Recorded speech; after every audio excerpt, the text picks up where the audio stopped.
finalizing a couple notes on my side, but I'm all set. Who wants to do recap? Drum, drum, Oh drum. no, guys! I didn't even re-listen to the thing. That- uh, I thought you were doing recap this time. I just was looking at my notes and was like, I'm supposed to do recap. Okay. Let's see. Hold on. Let Holding under me my hopes and dreams. hold on. Let's see if I can run through this. It's been a crazy week, guys. It's all good. Uh, If necessary, I can do it. You're just gonna have to give me a few minutes. all right. Okay.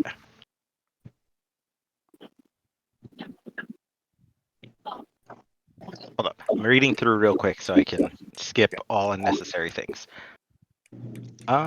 main plots of everything.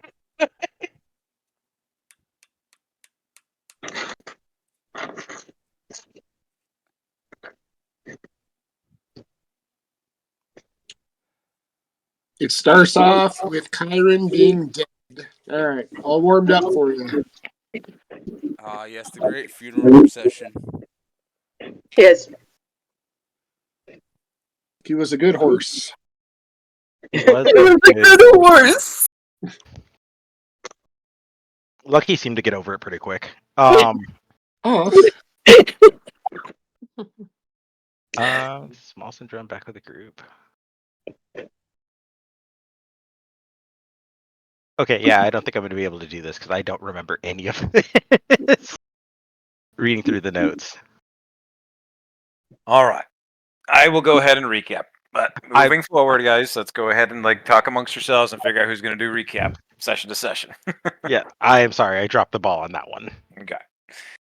All right. We actually picked up last session, right at the Mojo Dojo, where you guys came to terms with the death of Kyron, had some conversations with the masters. There was a lot of squaring off between Smalls and Master Sifu Manchu, the master ultimately responsible for his death.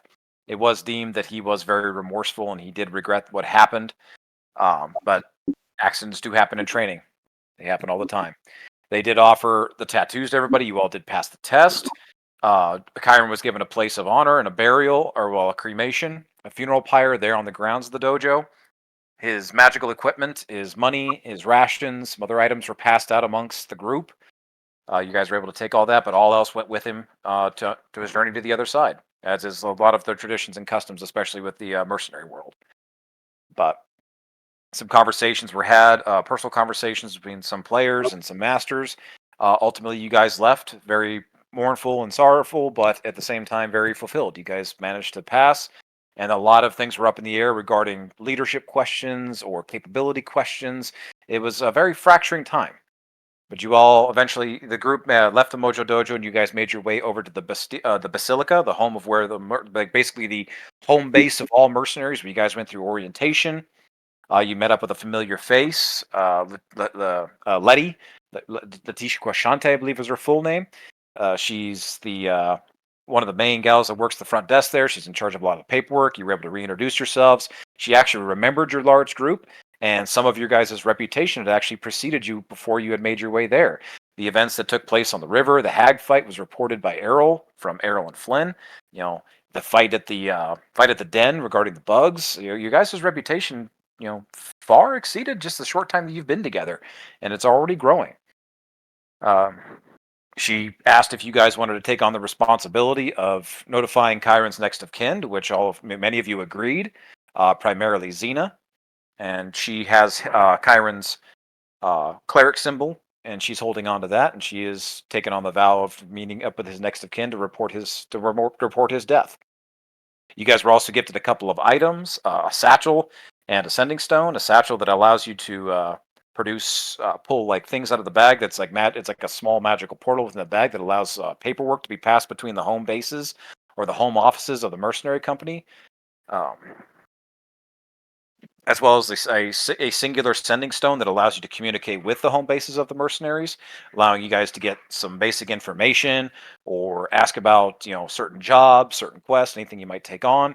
But those items will grow in power as your reputation continues to grow. The guild takes care of their own, as they said. As your reputation continues to grow, you should check back in periodically to see what else they have for you. But you all left after that and made your way, the most bulk of the group made their way back to the warehouse. After that, we shifted back over to Drew, who was finishing up a little bit of an encounter with the, I guess you could say, the enigmatic Slevin at his manor and the wild magic and everything and the chaos that was happening under that roof. A very, very heartfelt, I guess you'd say, conversation was had between the two, which Drew ultimately declined the offer to work for Slevin, but rather work alongside Slevin as a partner. He would not accept anything less than that, given what he had been through and given what Slevin's interest that he was showing in Drew himself. So ultimately, Slevin slyly agreed and shook Drew's hand, in which a brand was etched in the back of Drew's neck.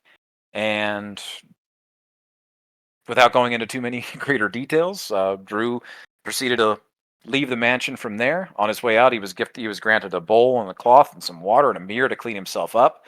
As he looked inside the mirror, he noticed the eye that had been pulled from his skull was actually not missing an eye at all. In fact, there was a very unique and vibrant, crazy-colored blue eye now there in replacement, as well as the brand that he was unable to quite see on the back of his neck, but it was still burning red hot as he went to touch it. As he was leaving, though, and kind of patching things up, he found something on the very desk underneath the mirror that he was looking at. It was a decent size cube that was glowing in like reddish and purplish fiery runes, and a voice reached out from inside the cube and begged Drew to take him with him, to get him out of this place. He wanted nothing more than to be away from here, and being of sound mind and being fed up with a little bit of Slevin's bullshit, Drew ultimately decided, you know what, fuck it, I'm taking this thing.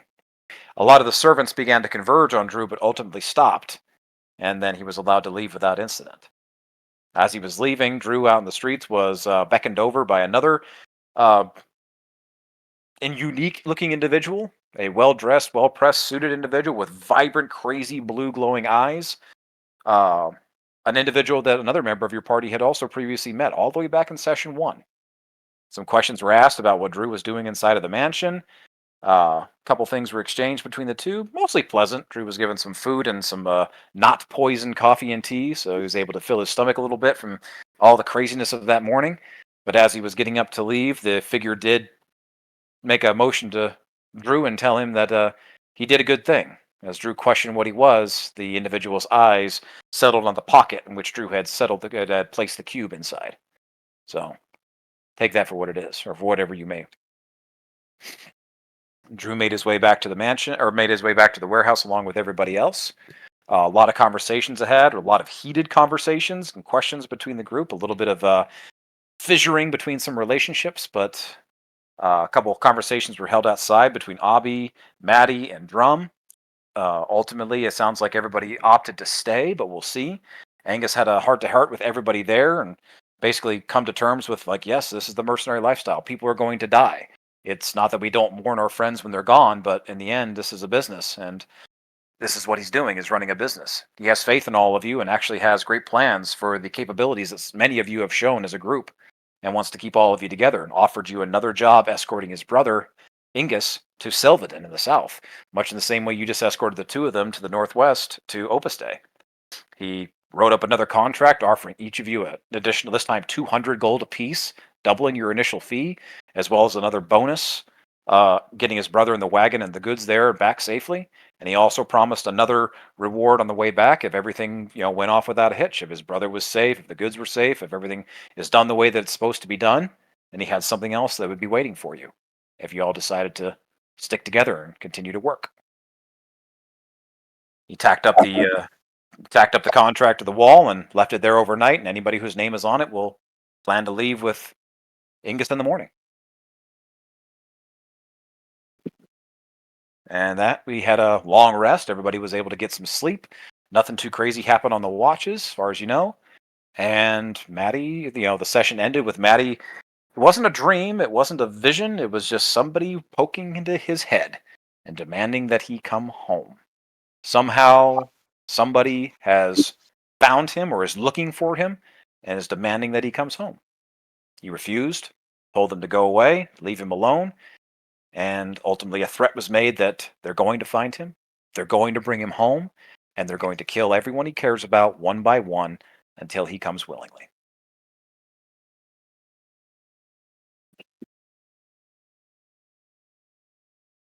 And I believe that's where we ended the session.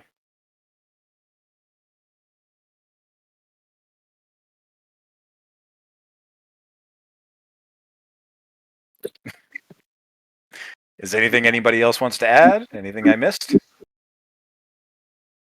Clap, clap, clap. No, I don't think you missed anything. I think that's pretty much everything. Hmm. All right. Good job, boss. In just a second. All right. And with that, we are going to pick up at the following morning. Everybody who hasn't already taken the long rest for their character, please do so. The night ended, relatively peacefully. Maddie, even though you were disturbed, I would say you still got your long rest. You managed to catch enough hours to constitute a long rest. And then we awaken. A couple hours just before the group, actually, the bulk of everybody wakes up, though. Drew. Yes. Drew awakens just a couple hours before dawn and is rifling through his things and remembering and feeling a slight a heat coming from his pocket, coming from his gear, and remembering the cube that he had left in there. He pulls it out, and the thing is shaking and almost quivering in a sense. There's a heat permeating off of it. And that same little voice is trying to etch into your head. Good morning, dear. Good morning. Oh, why, yes. It is a morning, yes. Yeah, almost. It's not done yet. Well, I can't tell that's from in here. So why not let me out? We could really talk then. Okay, what what do I have to do to let you out? And who are you first? Hmm. I am a cook. Okay. That's Why were you in that house?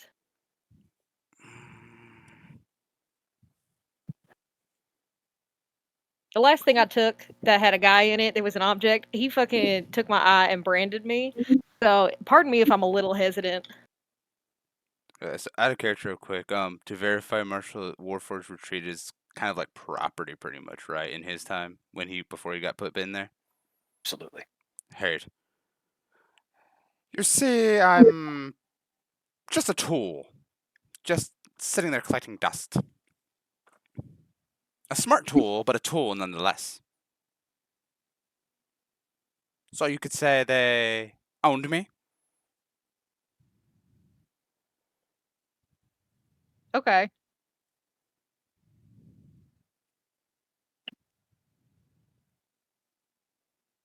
Yeah, that seems all fine to me. So, how do I get you out of there?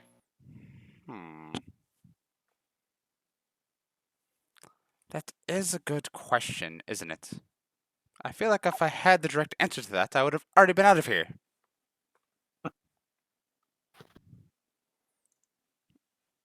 Drew, you can make me either an Arcana check or an investigation check. Your choice. All right.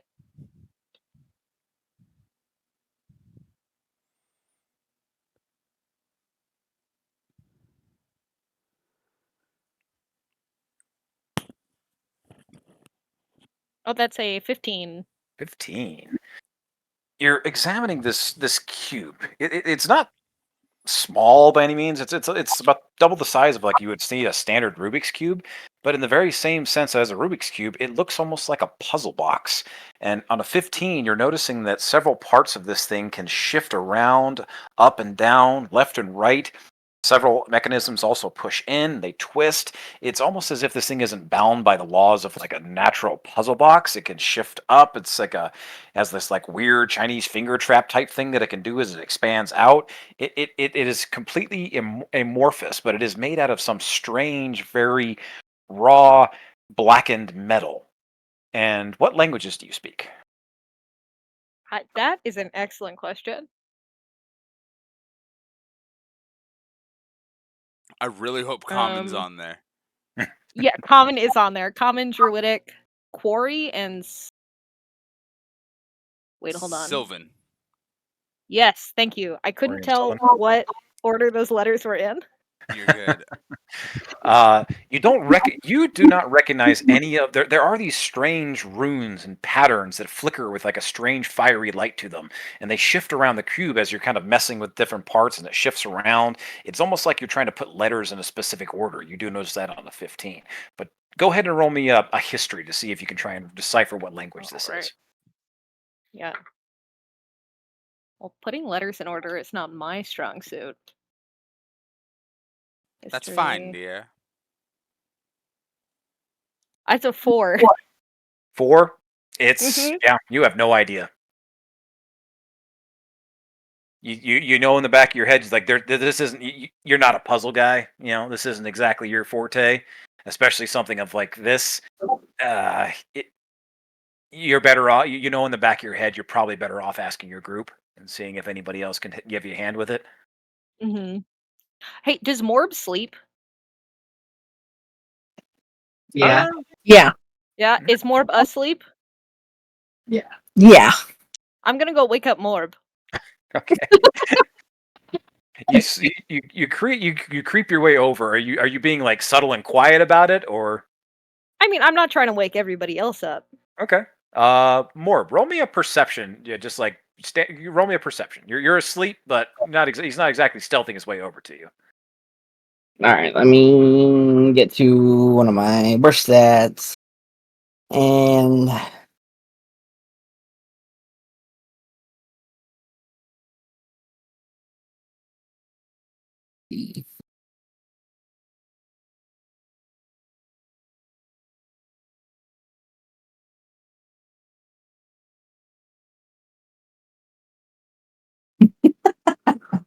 What'd you get? Oh! I get a 6.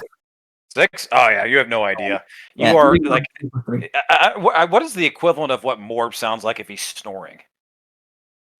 Like a wet fart? Gross. No. Or would it be the comical? Almost feel It's like it's probably- like water bubbling in a kettle or something. It's like Yeah, kind of like boiling water.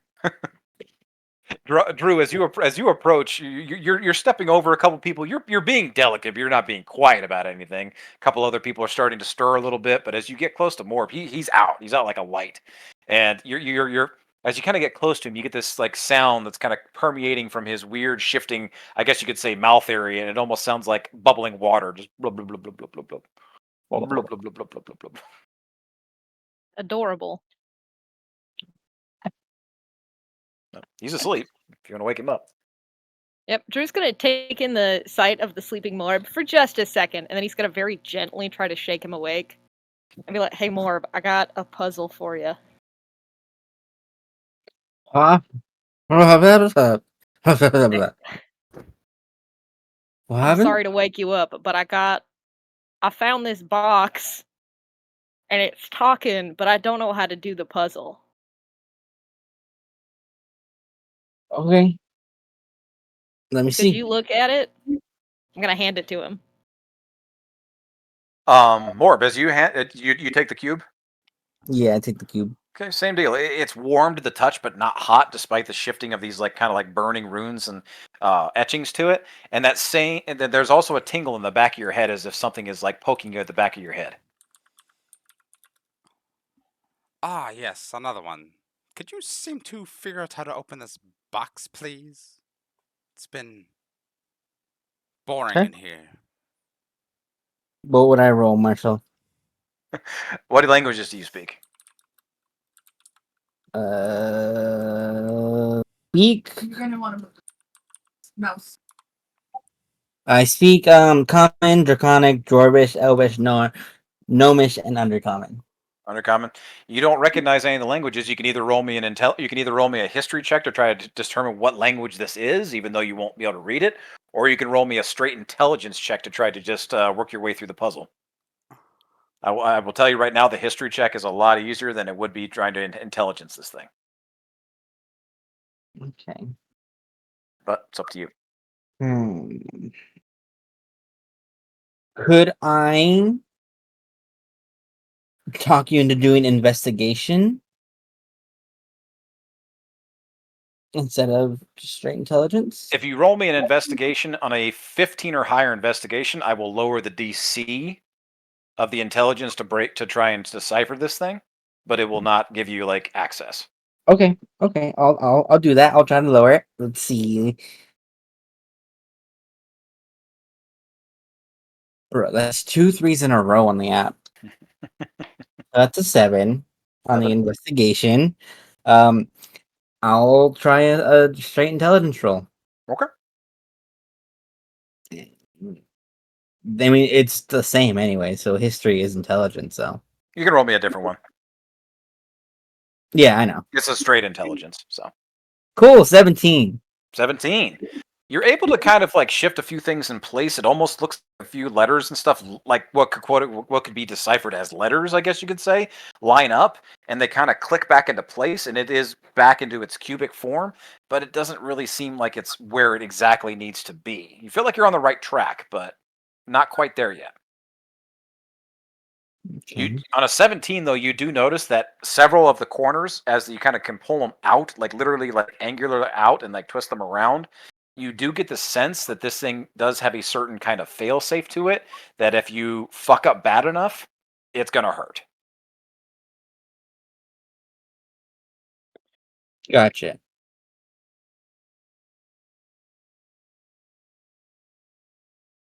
I'm gonna keep looking at it. Mm. Could I take another temp intelligence check to try and break it? Nope, it's kind of where you're at right now. You're able to get a few things in place, but you're almost hesitant to keep going for fearing of either losing the progress that you've made, or you just you know that like this isn't exactly your forte either. It's like you could probably take some time over the next couple of days maybe to try to get in there, but what you're going to do right now, you feel like you would do more harm than good. Maybe somebody else in the group has a different insight, or perhaps even recognizes the language that you and Drew can't decipher. Mm-hmm. Gotcha. So. Could I, with that 17, be able to tell like the nature of the language? Because I know different types of written words have different like flows to it. Yeah, you definitely know that it's not something that's commonly spoken here, like in Trinaborg or like in the countries that you've been around.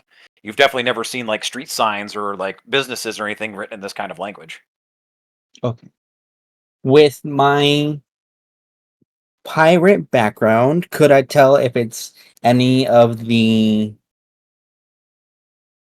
I don't know how to say like is it not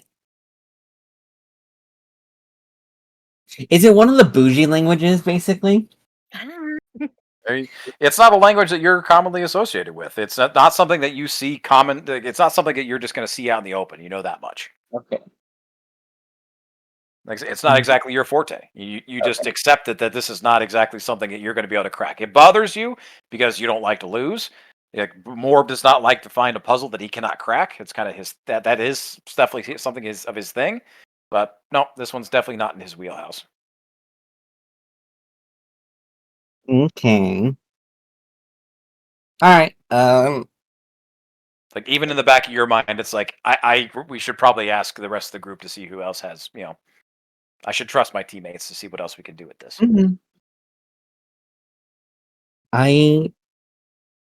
So I've got this far, but any more, I either risk breaking something or losing the progress. It is definitely a well, hold on.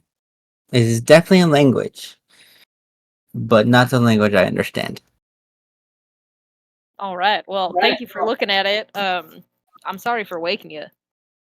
Is anybody else awake? Around this time, most of everybody's starting to wake up. Maddie's starting to stir. Xena's kind of like, stretching, getting Athena ready for the day. Born Row, I would say you're starting to kind of stir a little bit. Who was on? Actually, who took the last watch? Wasn't it Abi? I I believe think it was was Ob. Abby and me. Yeah. Yeah, I think Drum, you took first watch, right? I think so. I think Abby Yes. had second watch. Yeah, Drum, you're still passed out hard. Abby, you're awake. Monica did have to run to the bathroom real quick. That's fine. Maddie's up. Xena's starting to stir, and Monroe's up. I want to give it to Maddie. Okay. Good morning, Drew. Good morning, Maddie. So I took this cube from a house that I was at, but it's like a puzzle. Morb and I can't figure it out. Could you look at it? Ooh, it's a puzzle. Yeah, I mean, I think there's a guy in there, but Wait, as far as I can tell, it's a puzzle. We got to get him out. there's a guy Morb in said here. it might. Yeah, Morb said it might blow up. I think. Oh, good. Well, I am exhausted, so this should be interesting. I take the cube from Drew. Okay. As soon as you take the cube, like the heat touches your fingertips, it's something you definitely recognize. And as soon as you set eyes on it, instantly you know this language, and the cube erupts, and a ball of fire explodes around you for about 5 feet. Drew and Maddie, you both take Son of a bitch. 6 points of fire damage each. Do we get a dexterity saving throw at all? Sure, you can dex for half. Yes. DC 12. 21. 21. Drew, you trying? Yes. No. 6 points of damage of fire damage to Drew, 3 points to Maddie. As you all kind of are, and you're both blown back about 5-10 feet, and you slide across the ground. This cube hits the ground, just ting ting ting ting ting, and immediately begins shifting around and coming into place. You hear all these little mechanisms and parts, and all of a sudden, just it closes together, and then slowly opens up, and a little light shoots out from the top, and out comes this spiraling swirl of purple and black and red fiery smoke.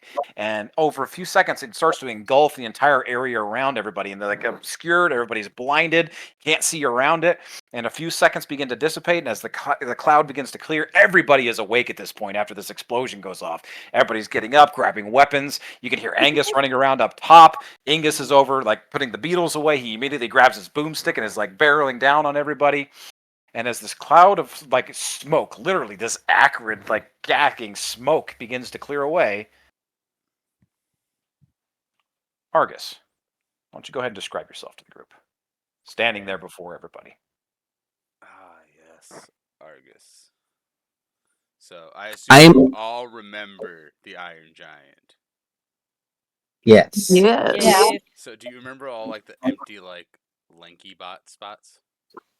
Those are kind of Yes. filled in with the excess infernal cordage. He has dark hewn infernal metals of his body because that's where he was forged. The art It's pretty. that I believe Maddie shared a picture of it actually. Okay. But why all the hostility, my friends?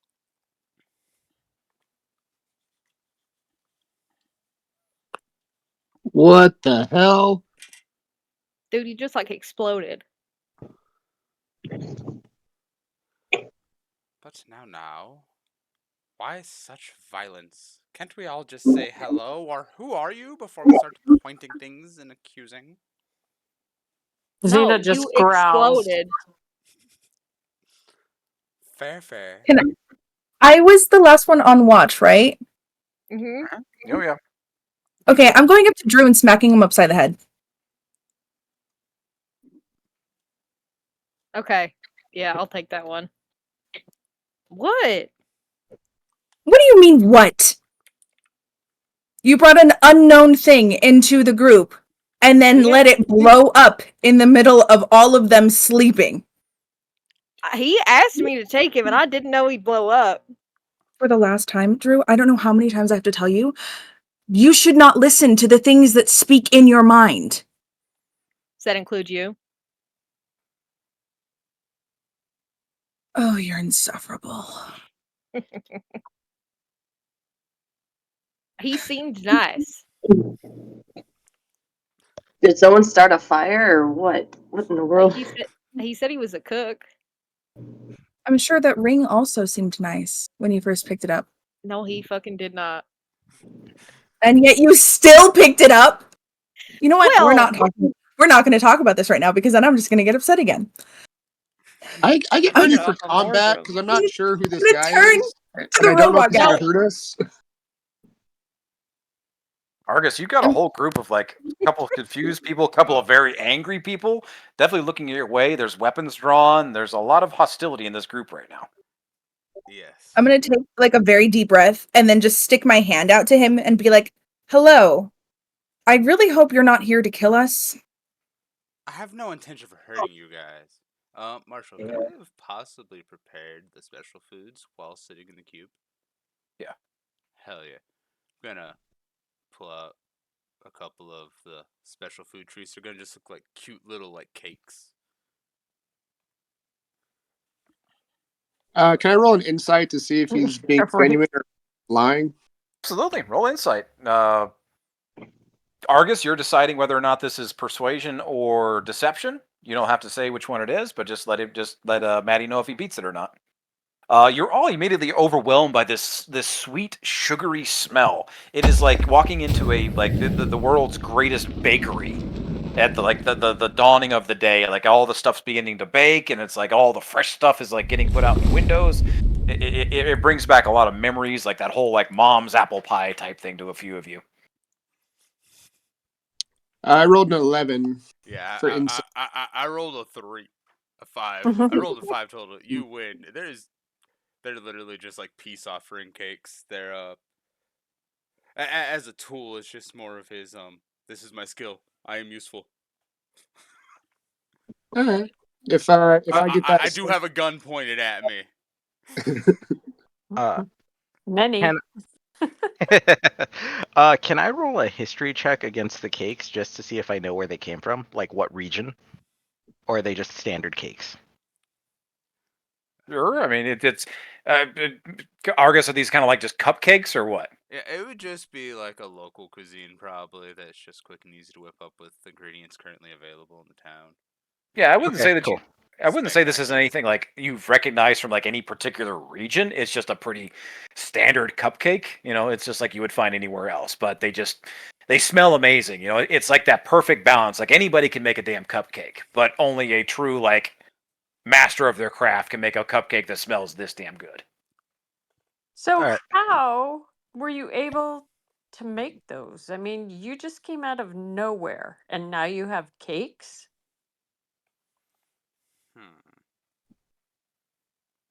That was why my master really loved me as a tool, you see.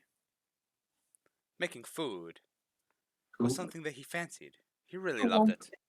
So did you just pull the ingredients out of the air or were they I don't understand how this is happening, so I'm kind of worried about the cakes.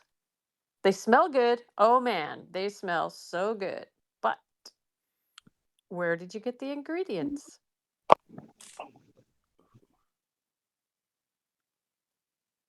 You're a cook So- in a cube. I'm sorry, I'm trying to wrap my head around this.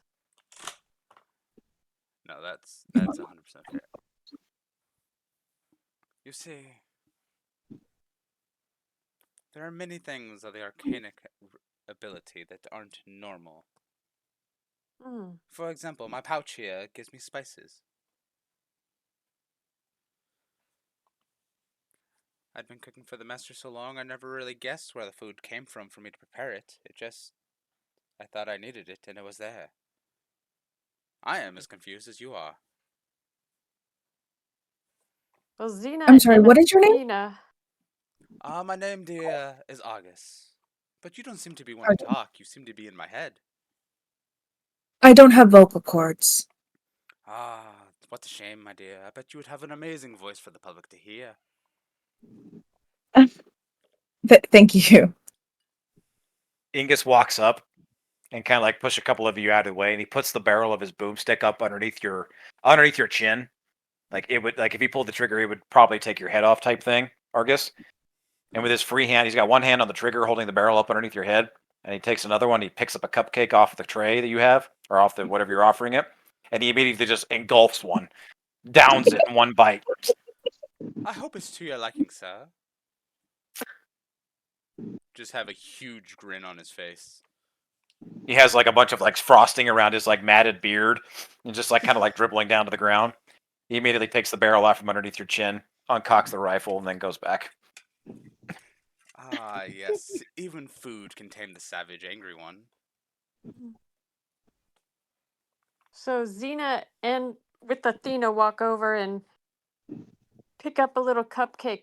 Are there enough for each of us? Is that what? I think I can use my the chef's ability 6 times. Like you Yeah, can so only I make make 6 at a 6. time? So 6 there's 5 left. I did a sleight of hand. You can do a battle against that. I believe that's perception, correct? Yes. Yeah. Actually, it's just your passive perception. So what is your passive? My I passive rolled an 11. perception is a 9. Yep. Oh, I rolled an 11, so I got a cupcake. Sweet. Yeah. You look down. Suddenly there's 4. You say there's 5 left, and they're shit. And then I Nope. double Oh, check. sorry. Well, I'm sorry. This seems to only be 4. I'm sorry about that. Anyone wants to perceive my face, you're welcome to Oh, do you have so. it stuffed in your cheek. I'm gonna try and. Fucking squirrel But I- over there. Yeah, just So- just stuffing. Nom nom nom nom. So Xena approaches and asks if she can try one. Why, certainly, dear. Is it You okay may with have you, one. sir? Thank you.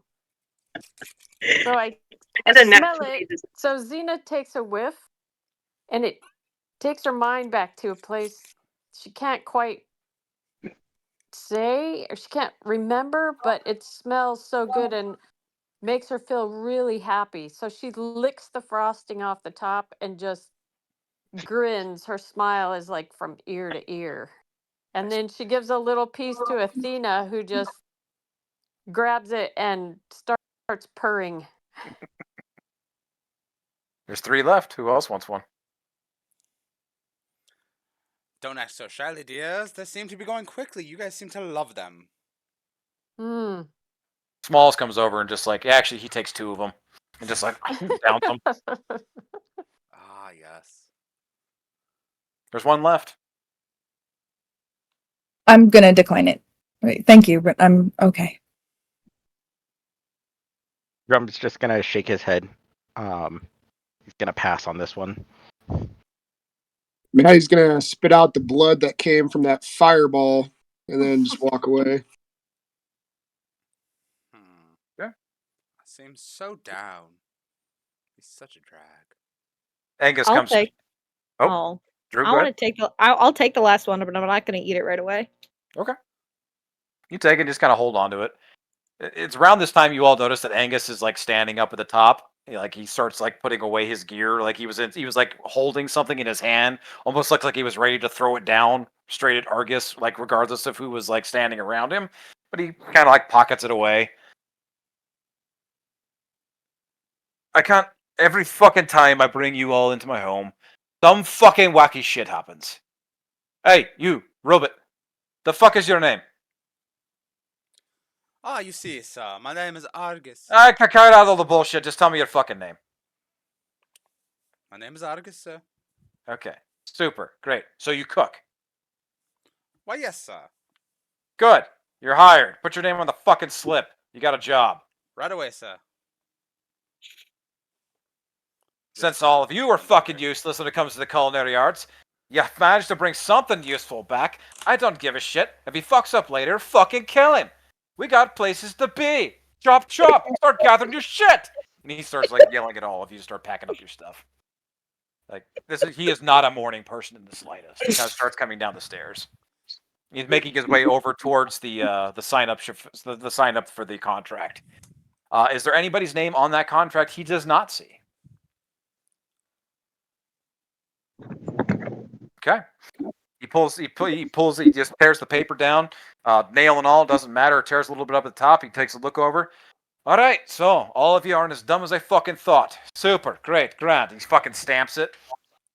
And who wants to hold on to the contract, huh? I will. Sorry, who was that? Abby. I'll go up and like I'll raise my hand and then go up and take it from him. Okay. He hands it over to Abby. Who has the documency satchel that you guys got from the basilica? I think that was me. I Okay. believe that is correct. Abby, as soon as you go to like grab the contract, it immediately slips out of your hand and flies over to Maddie, and the flap on his documentsy satchel pops open and it slides right into there and just disappears. Ooh. Okay. Angus kind of turns around and is like, "Oh, you got one of those fucking things. Look, it's all right, great, whatever, it's fine. Did they fucking tell you how that thing works? No idea. Jesus fucking Christ! All right." He says, "Oh, by the Trinity." No, all right. Didn't they tell us that documents would go in and go to the headquarters, and if they had documents for us or jobs for us, they would appear in the documentsy. Kind of like it's like a fax, well, out of character, it's like a fax machine. Pretty much, yes. Angus goes into explaining, like, all right, those fucking satchels, all right, they hand them out to the companies that are established, that they trust, they're starting to trust, looking at all you fucking clowns.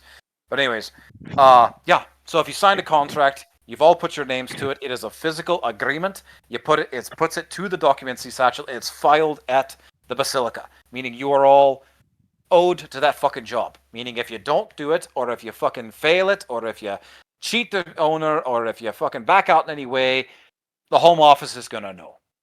So this is why you get a contract. And this is why everything is binding.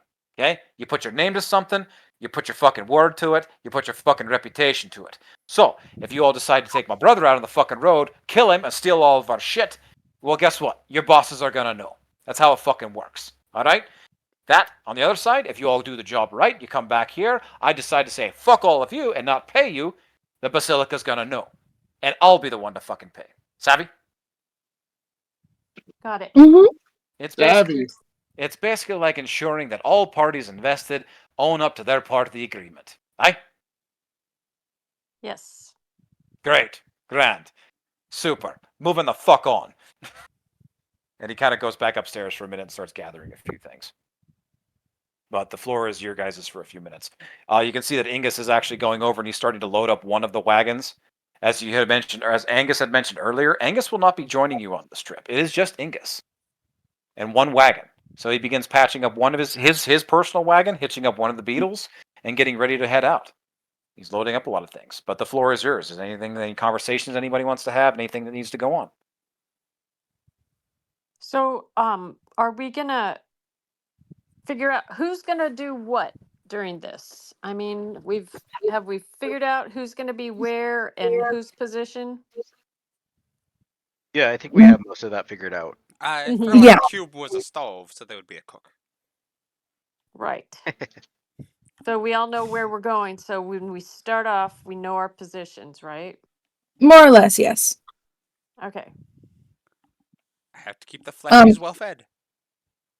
I'm just gonna make sure that things get packed and that we're all set when Angus comes back out of that room because I don't want him to yell at us Argus is anymore. gonna do the same thing because he is just a tool developed by slavery. I'm going to take Lucky outside and reassure him that he was not being yelled at. And also let him go pee outside Yeah. and not Yeah, inside I'm the yeah. house to where he would get yelled at. And Xena walks outside with Athena. So we both can do our thing and then come back. Ready to go. Packed and Xena's gonna walk over to the beetle and just put her hand on the side of its face and listen and try and tell it good to be with you again.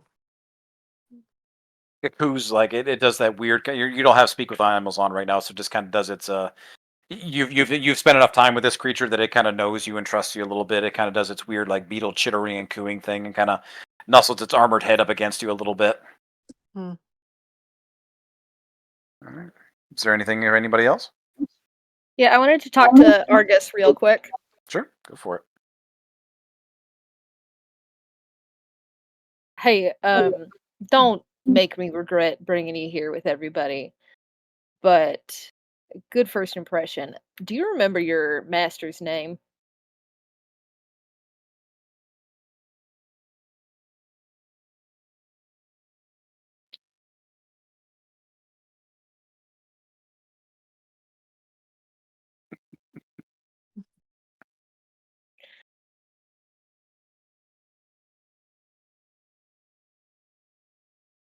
Argus?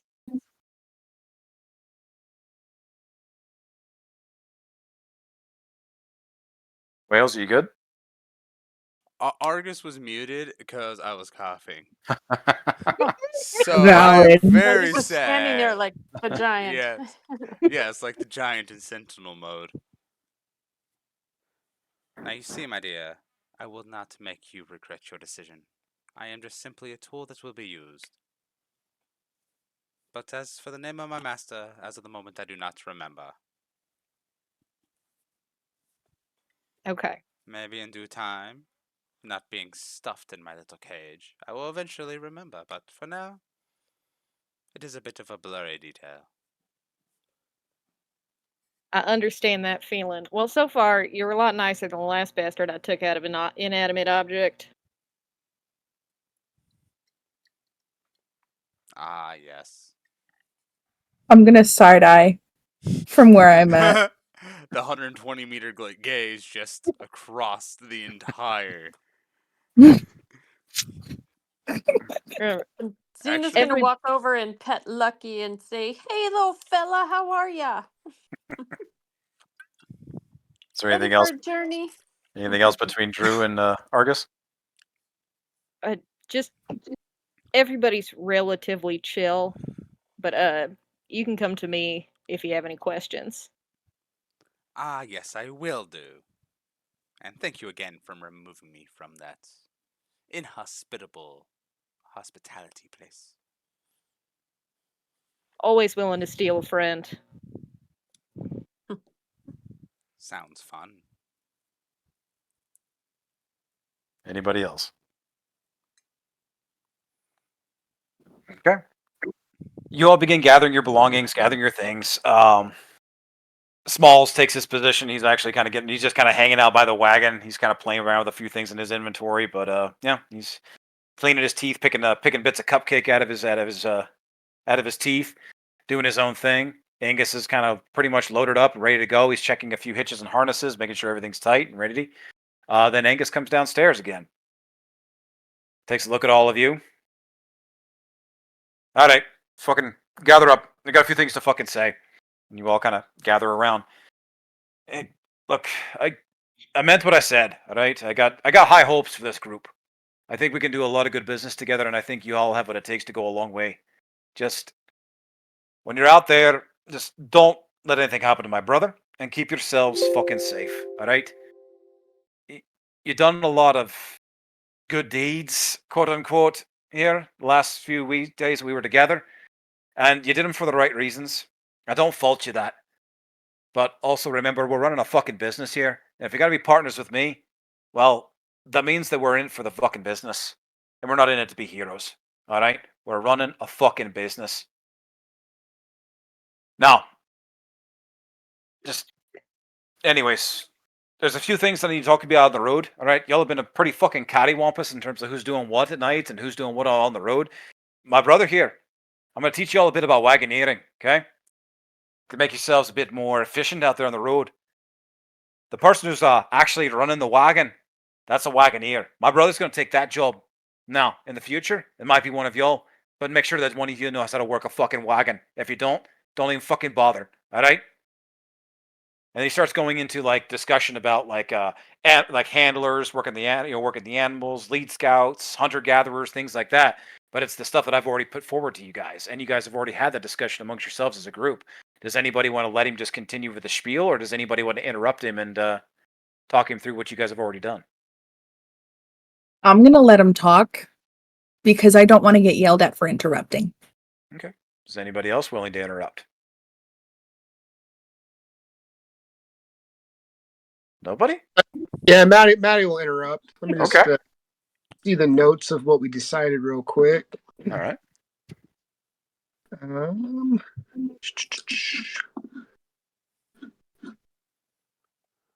Sorry, I gotta get to our group chat.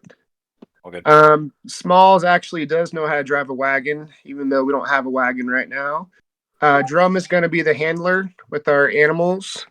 Xena is gonna scout. Drew is gonna scout. Maddie's gonna hunt. Monica's gonna hunt. I'm sorry, Abby's gonna hunt. Um,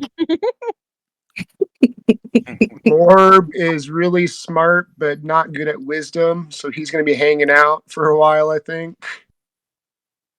And I think that's what we got. Are we missing any jobs? The lookout, Is- huh? You just hired a Seem cook. to be missing a cook. Oh, God. I don't When I was think so. lookout. I Yeah, don't The we think got the cube is cook, a so we don't stove. got to worry about that. The cube is a stove. You just hired Uh, yourself a cook, and then you need 2 lookouts, or at least 1. yeah. Monroe, nature, perception. Wasn't Monroe. Small the other one? I Oh was the yeah, I'm lookout. sorry. Yeah, yeah. Smalls is going to be lookout since we don't have a Wagoneer. Okay. And then Morn is probably going to be I think a hunter because of stealth. Yeah, hunter-gatherers take survival, nature, and stealth. Lookouts take perception and stealth. But then whoever is working as a lead or a scout cannot work as a lookout. So if you're leading and scouting, you can also not take a lookout position because you have to get more rest. I was definitely a lookout. Perfect. Perfect. All right. As Maddie, as you interrupt and kind of like just like like we've got this, and you kind of go through the spiel of like you've already decided on where people are going to go, and Angus kind of gives you this like side-eye look, like, well, all right. Interrupting me aside, you just saved me a whole bunch of fucking time. So good on you. Nice to see this group taking a little bit of fucking initiative and making yourselves more useful together. Thank you. He then kind of starts going into a bit of a discussion. He's like talking about like tactics while on the road.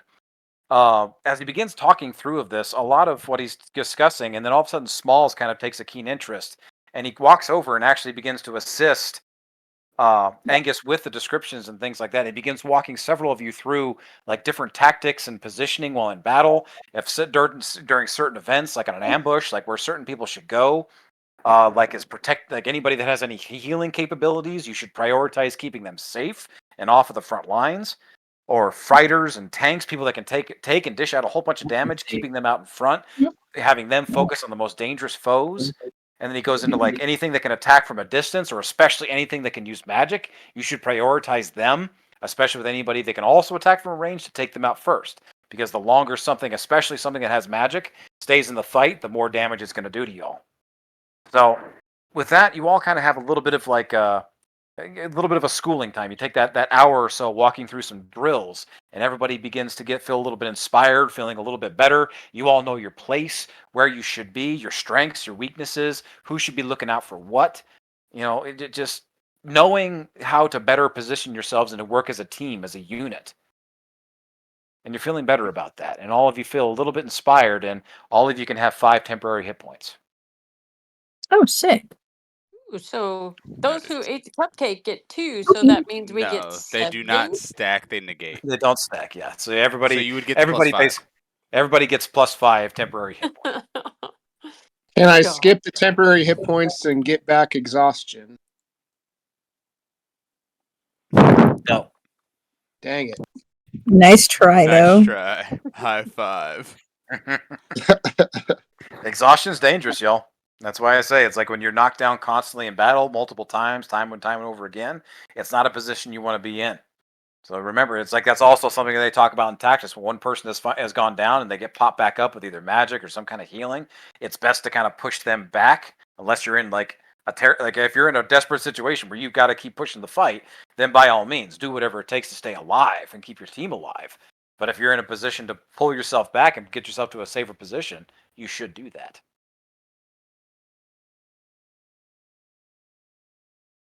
Okay. Does anybody have any questions about what you all just drilled through and everything that he's kind of going through the motions and teaching y'all? No. I think we're ready. Okay. With that, you all take a few more minutes to start gathering your things, and a couple more conversations are had. Everybody's thoroughly introduced as they possibly can be on this very brisk morning of getting everything together. The sun is up in the air. It's about 7, 8 o'clock in the morning. Everybody gets a little something to eat. Coffees are brewed, teas are brewed. Everybody's feeling good. And you're all kind of out in the same position as you were getting ready for Opus, as you were getting ready for Opus Day just a couple weeks back. Only this time, you're heading south by southeast, the Dukedom of Sylvaden. Many of you are familiar with this area. It's you'll be heading on the main the highway leading out of Trinidad, leading south by southeast. You'll be following along the river's edge, same as you were going north. Only this time, you know that you will be staying pretty close to the river, primarily the whole way through. It'll be a couple of days before you reach the township of Roost, which is just on the edge of what several of you know to be the Endless Acre Wood. And we'll cross more of that once you guys get closer. Well, with that, So, everybody what is the terrain by the river? getting to that. Oh, sorry. Jumped in. But with that, everybody kind of packs up and you start heading out of town. It takes several hours for you to kind of make your way because you're not taking a boat this time. No, you're all traveling by land.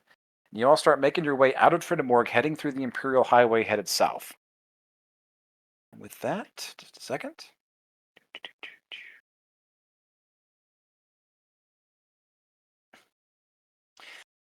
Like I said, you're remembering like these are like maintained cobblestone highways, and there's waterways to the side of you that are just wide enough for one or two vessels running side by side. Some north, some south. There's a very specific flow to all of this. Running alongside the river, east and west, you're crossing over stone bridges. There are feats of these great upright engineering. You're walking from one end of the city from the other would take at least 24 hours, but you're actually able to navigate your way following Ingus's lead just a few hours outside of town.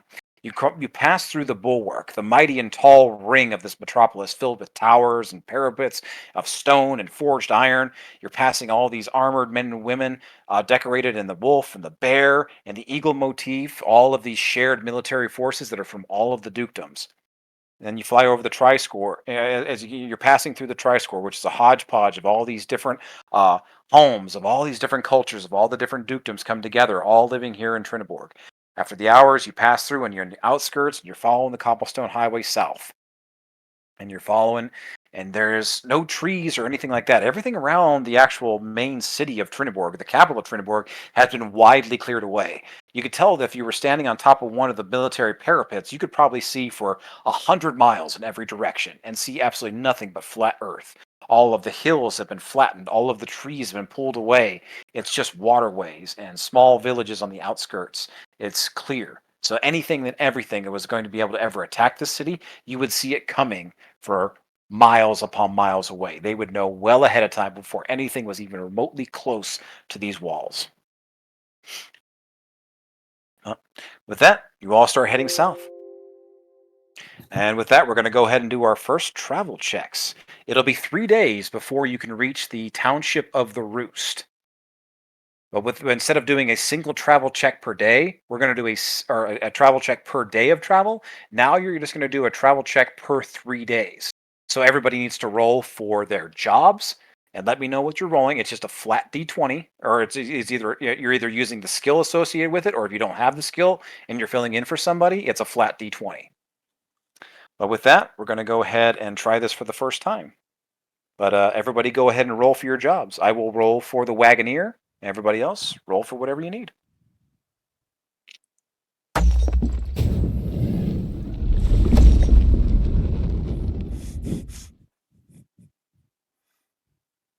Trying to look up the skills for what and everything. Ah, yes. I'm very happy that I have chef. That was good. 23 for cooking. 23, nice. Hell yeah. Okay, scouts. Flambe style. With whatever they bring me back. Hunters. I got a 17 as a hunter. All right, we got 117. We need the other one. 12. 12 for your other one, for the hunter. Yeah. Would a Okay. scout be survival? Need to look at the notes. Okay. Sorry. Scout is survival or nature. Okay. And Xena, you're exhausted as well, so you have to roll at disadvantage. I'm not exhausted. I got an exhaustion point back, so I have nothing. I'm fully rested. Oh, I thought you had 2 levels. Nope, just one. I got a 25 for survival. And you're a scout? Scout. Very nice. Got 125. Beautiful. I still need a handler and a scout and 2 lookouts. Oh, I was on mute. Handler got 4. 4. Okay. With advantage, rolled 4 twice. Oof. Rough. Need another scout and then the 2 lookouts. And I'll roll. Scott got 15. Okay, I'll roll for smalls real quick. One level of exhaustion is a disadvantage roll, correct? Yes. Okay. Stealth. But if we got a long rest, that takes one of those away, because right, that was a long rest. So Yes. we met. Yeah. If you had 1 point of exhaustion, you are down. Then you should have 0. If you had more than 1, 2, or 3, then you should be down to either 1 or 2. Yeah, I had 2 and now I have 1, so it's Down to still 1.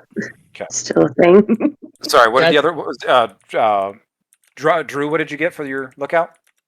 15. 15. All right. And the other scout. Who's the other scout? Oh, that's me. Obby? No, it's Drew. Oh, Drew is Drew's 15. the other Okay. scout. So I need Yeah. the other lookout then. Yeah, lookout was a natural 1 with a disadvantage. So 1. Oof. Okay. So for the Wagoneer, I rolled a 16. Handler got a 4. Your cook got a 23. Scout got a 15 and a 25. Your hunters got a 17 and a 12. And the lookouts got a 19 and a 1. So for hunting and fishing for this, on a 17, you got a single success. You got actually 2 successes on a 17 and a 12. So you can actually roll. Who wants to roll? You can roll 2d6, one of you, for your rations. I'll do it. Okay.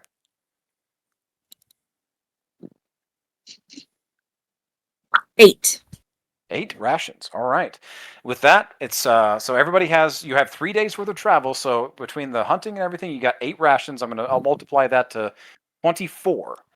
So there are 9 of you, 9, 18, 27. So you got 24 rations for 3 days. And there are 9 of you, so that's 27. So there's 3 rations that somebody needs to bring. I actually don't have to eat. Okay. So perfect. It's 24. actually 8. Your cook doesn't have to eat. That's hilarious. My cook does not have to eat. So you all don't need to redact any rations. You have successfully hunted enough for the 3 days travel, and everybody's good. Very I'm proud going to of say you. yes, fantastic. Actually, it's actually really good. Animals are a little bit ornery and kind of a little bit disorderly as you guys kind of trying to get everything going, especially with the new additions of Athena, and then Lucky's kind of running down between everybody's feet and off on a new adventure, trying to keep him wrangled. And basically, it's a puppy running around causing pure chaos, just enjoying having the time of his life. But I'm actually going to open it up with the first long rest, the first night you're all out there together. A good length of travel. You guys have made it a day outside of the city. You made good time. You've made it your way. You're still not seeing much in the way of the distance. You're kind of off on the side here of the main highway, a little camping spot that's been cleared away. There's other travelers going north and going to and from the capital and down to Sylvanen. There are boats constantly going back and forth. It's still relatively heavily populated, but you guys haven't got out of the wilderness yet. But I'm going to leave it open if there's any conversations or anything anybody wants to have on the first day of travel or first time working as a team. So I am going to try and teach Lucky a skill. I'll go ahead and keep my animal handling rolls. It's going to be a bit. But I'm trying to teach him the command up. And I'll later share if I get better animal handling rolls what that looks like. All right. So any conversations or anything anybody wants to do? You guys have a new teammate. There's a lot of new things going on here. So anything anybody wants to do or say, now's your chance.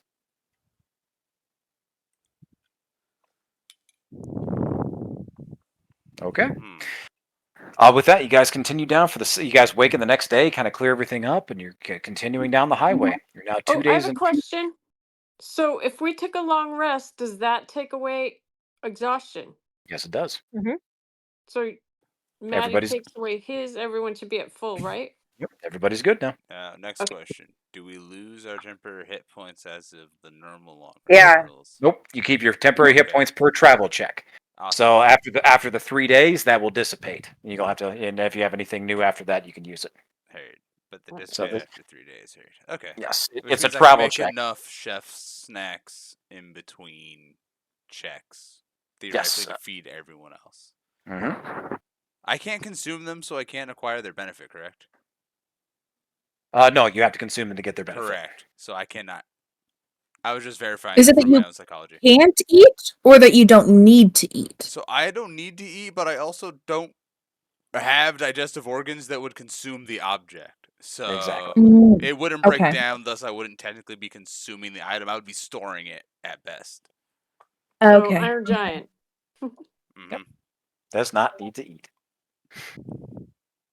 But what about parts of metal? I eat nails for breakfast. No, does not need to eat. All right, hang on a second. Responding to a few messages. Oh, that's pretty fucking adorable. Okay. Okay. Anything else? Everybody's good? Okay. Thanks for the cupcake. And I'll run away. Quick question, Marshall, just the way I can keep track better. How long has it been since the Ankeg fight? How many in-game days? How many in-game days? 2, 3, 4, 5 approximately. 4 or 5. Okay.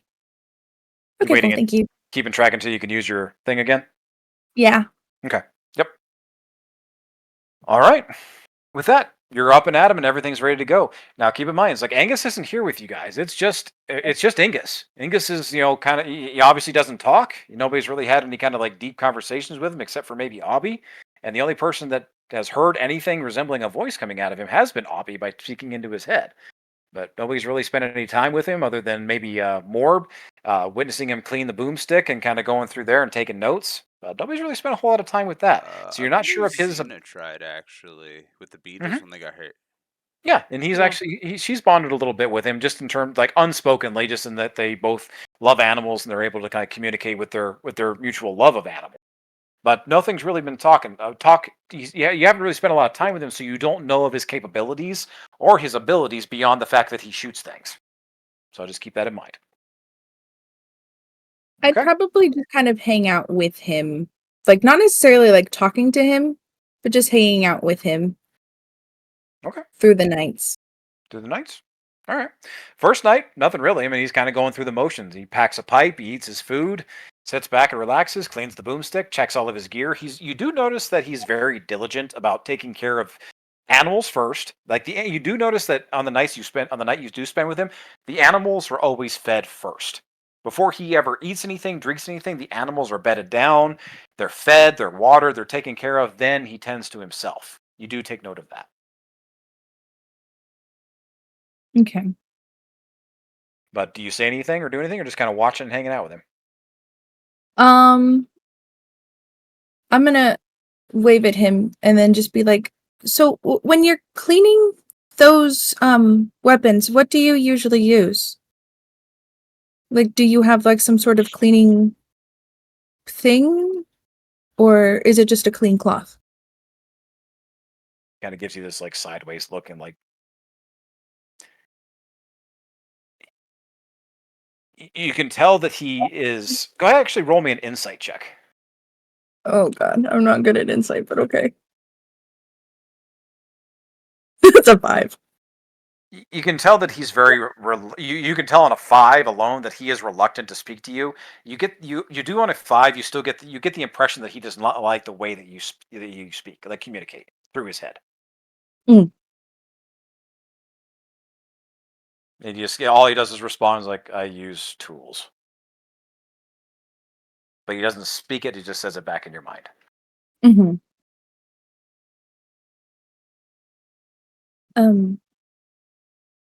I'm sorry that I don't have the vocal. I'm gonna like put a hand to my throat a little bit, be like, I don't have the vocal cords to make the sounds like most people do.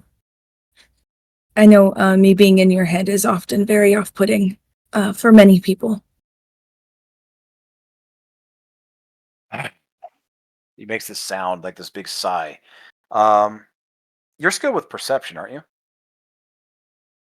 I have it proficiency in perception. Roll me a perception check. Okay. That's a 15. On a 15. The time that you've spent, and just all of a sudden, it's like this is the first time that you've really like kind of taken notice and you've watched Ingus and just kind of like just observed him in general of like what he does and him as a person. On a 15, as he kind of lets out that big sigh and he closes his eyes and almost looks like he's annoyed with you, you do spot something odd. And the reason why he doesn't like it when you talk in his head. He doesn't have a tongue. Just for that brief half second, you notice that there is no tongue in his mouth when he lets out that sigh.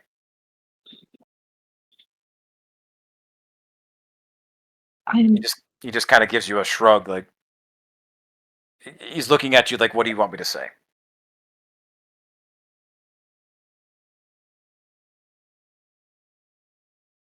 I'm not really sure. I haven't had somebody else that the only way that I can hear them is in my brain in a very long time. And I know this is probably a little weird, but hearing you is also a little reminiscent of my home. Kind of gives you this like weird sideways look, like he's curious.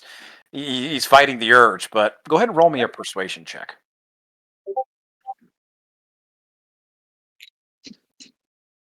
It's a 17. 17. 17, he kind of like gives you this weird, like big bushy eyebrow raise. It's like his eyebrow almost goes up to the top of the bottom of his turban at the top of his head. It kind of like, and he responds in your head, like, "I remind you of your homeland. How?" Well, because nobody has a voice. We don't even have names. We recognize each other, but mostly through smell. But nobody speaks.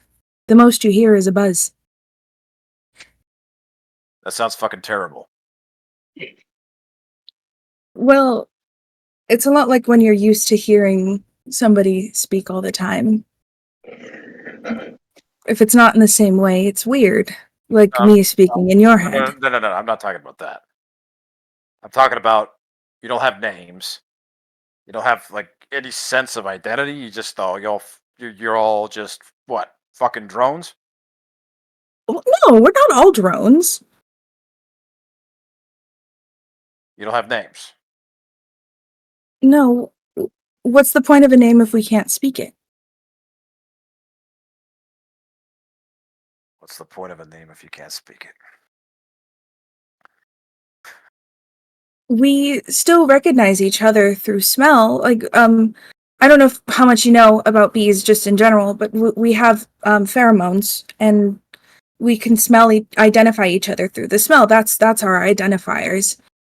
You got like Even though we all you got like a husband or a wife or some kind of lover back home? no. No. You got I family? had friends, but Friends. yeah, How you know they're your friends if you don't have names? because we fought together, and they didn't try to kill me, and we're all part of the same hive. I fought with people all the time. Doesn't make them my friends. Listen, I don't understand. listen, Abby. I appreciate what you're trying to do and what you're trying to say. All right, but at the same time, being part of a unit's not the same as being friends. Okay, like this here, you all working together, you're a unit. But if you want to be friends, you got to work at it. Just because you fight alongside each other doesn't make you friends. Just because you have conversations like this, that don't make us friends. You want to get to know somebody, you got to make the effort.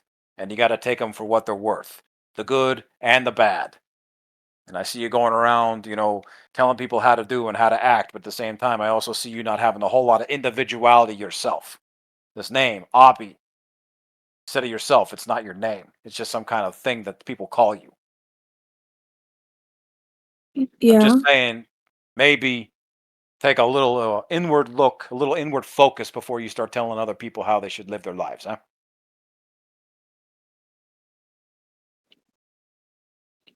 Okay. Hand me that I'm thing. just Hand me that box behind you, huh? He's actually motioning to like a little cleaning kit that's actually sitting up on the top of his wagon. okay. I'm gonna hand him the box. Great.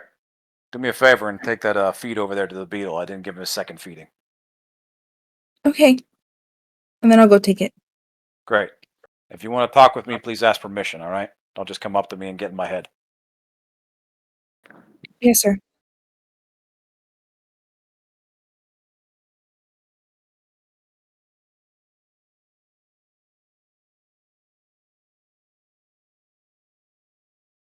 So, obviously nobody else can hear that.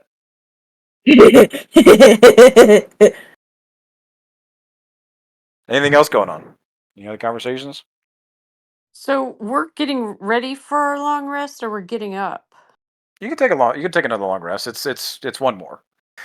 But But we're yeah, just around the camp. I mean, right now in this situation, are we yeah. just It's bedding basically down? you guys are bedded down for the day. I'm letting you all have opportunities. Like I said, we're gonna do travel checks a little bit differently because it's basically what you guys roll as your jobs will determine what happens on the road. Okay, but Mm. I don't want to do individual checks because that slows everything down. So we're just going to do one travel check for all 3 days of travel between where you're going, where you're coming from to where you're going. But I'm just giving you more opportunities to have conversations in between. If nothing happens on the road, you guys go from one long rest to the next. Great. Means you can bounce back up after being badly hurt or whatever faster, but it also gives you more role play opportunities. All right. Giving So us road time. Yeah, can I walk over to Drew? And absolutely. Drew, Hey, Xena. hey, how are you doing? You feeling Just okay? dandy. Yeah, I'm great. All right, that was pretty good first day of travel, and I just had I don't know, I've been thinking about a bunch of stuff lately, and thinking about, well, I'm not a druid anymore, but I still uh worship Danu, and I know you're from an affiliate with Danu. I'm not sure exactly. I just wondered what your feelings were about Danu, and if you have any remembrances of her I as need a you to explain goddess. exactly what that is to me right now.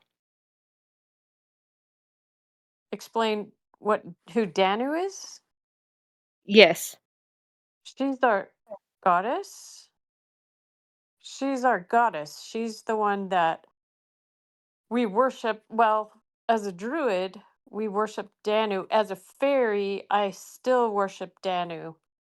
I don't know. I just after the whole death and everything, I've been thinking more about my, you know, kind of like my spiritual life. And I was just thinking about Danu, and I thought we might have a connection, and you might be able to share with me your feelings about her.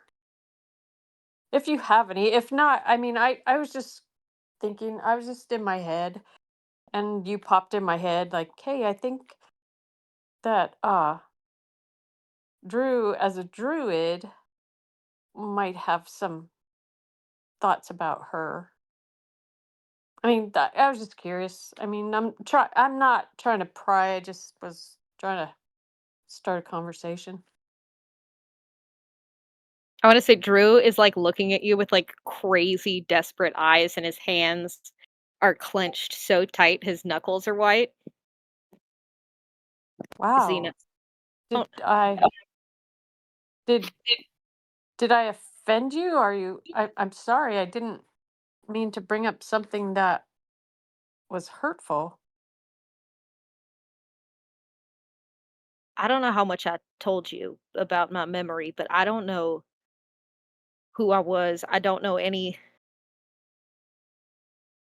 I've been given one name, and that's the Children of Danu. But every time I try to bring it up, everybody seems freaked the hell out. Nobody wants to talk about it. Well, I don't know what that I is. Xena, roll me a history check. Are you proficient with history or religion? no. Okay. Let me let me look and see. Nope. Religion, no. History, nope. Nature. Nope. You can either roll me a history or a religion check at disadvantage. All So right. roll twice and give me the lower of the two. Okay. 16 for the first one. This is history. Okay. And a 12. 12? Mm-hmm. Not much. You do recognize like the name Children of Danu, like in like it's almost like you heard it in like rumors. It's a cult. That's all you know. It's some kind of cult that exists within the worship of Danu. Me or her? You Kim. know that. Yes. You know Yeah. that you know like just as in like you remember hearing that name somewhere, maybe like years ago possibly, but you Yeah. know that the Children of Danu was a cult that existed within the worship of Danu. Yes. And I mean, should so but if Drew, if you don't understand what I'm talking about and to get angry, it's like I know it was a religion that had become actually a cult, which a cult actually means worshiping and a religion, but it was pretty I don't know, they everyone stuck to themselves. But I worship the goddess. I am not one of the children of Danu. So anyway, I just wanted to see if you could share some of your past, but apparently you don't remember any of that to share. So I'm sorry. I'm sorry. I just was trying to make conversation with you. And by the way, your blue eye is gorgeous. Thanks. No, I'm Xena. I'm sorry. I'm not angry with you. I just don't.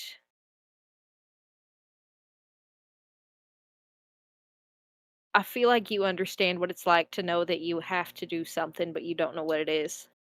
Yes, I do. 100%. But I would love to hear about Danu and how you worship her. Yeah. Well, maybe I mean, we can have that conversation sometime. I mean, she's the triple goddess, and that's one of the things I remember is that I loved and worshipped her, and that she was always good to me. So What do you she mean was what you remember? What kind of memory problems are you having? um I there's a part of my memory that's missing. I mean, ever since Kyron's death, little things keep popping into my head. I keep remembering little things, and some are happy and some are sad. And then all of a sudden, it was like I remembered Danu and uh, all the things that she meant to me and how she protected me through something that, I mean, what I basically remember is waking up one day and there was the smell of fire everywhere. The smell of fire, and I didn't know where I was. And then I started traveling and found Morn, and fell in love with Morn, and we just traveled and found you guys. But through our adventures, I've been remembering little things, and I'm just trying to put it together. And I thought maybe if you had some information, but I just remember loving Danu, and she holding me and keeping me safe, just keeping me safe through all my life. And Xena, That's all I can remember. and Xena, as soon as you start to remember and think on all of that, and you begin to remember fire and waking up and the smell of fire and the feel of smoke, I need you to roll me a wisdom saving throw. All right. DC 15. Oh, 15. Got 15? Yeah. Beats it. You almost, for a second there, you begin to feel something swelling up in your nostrils and like in your sinuses and your head. Your eyes start to sting for just a second. It's all of a sudden like it starts flooding back to you, and you can remember. You're feeling the smell. Like you're remembering that fire. You can almost see something on the edge of your memory, and it's almost like it's flashing in front of your eyes. Something is burning in front of you.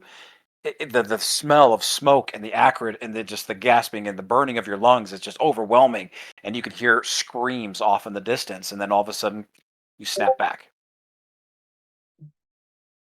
and you catch yourself just on the edge of like a coughing fit, Yeah, and almost a panic attack, but you're okay. covering my ears and yeah, just whew, sorry. Huh, that was crazy.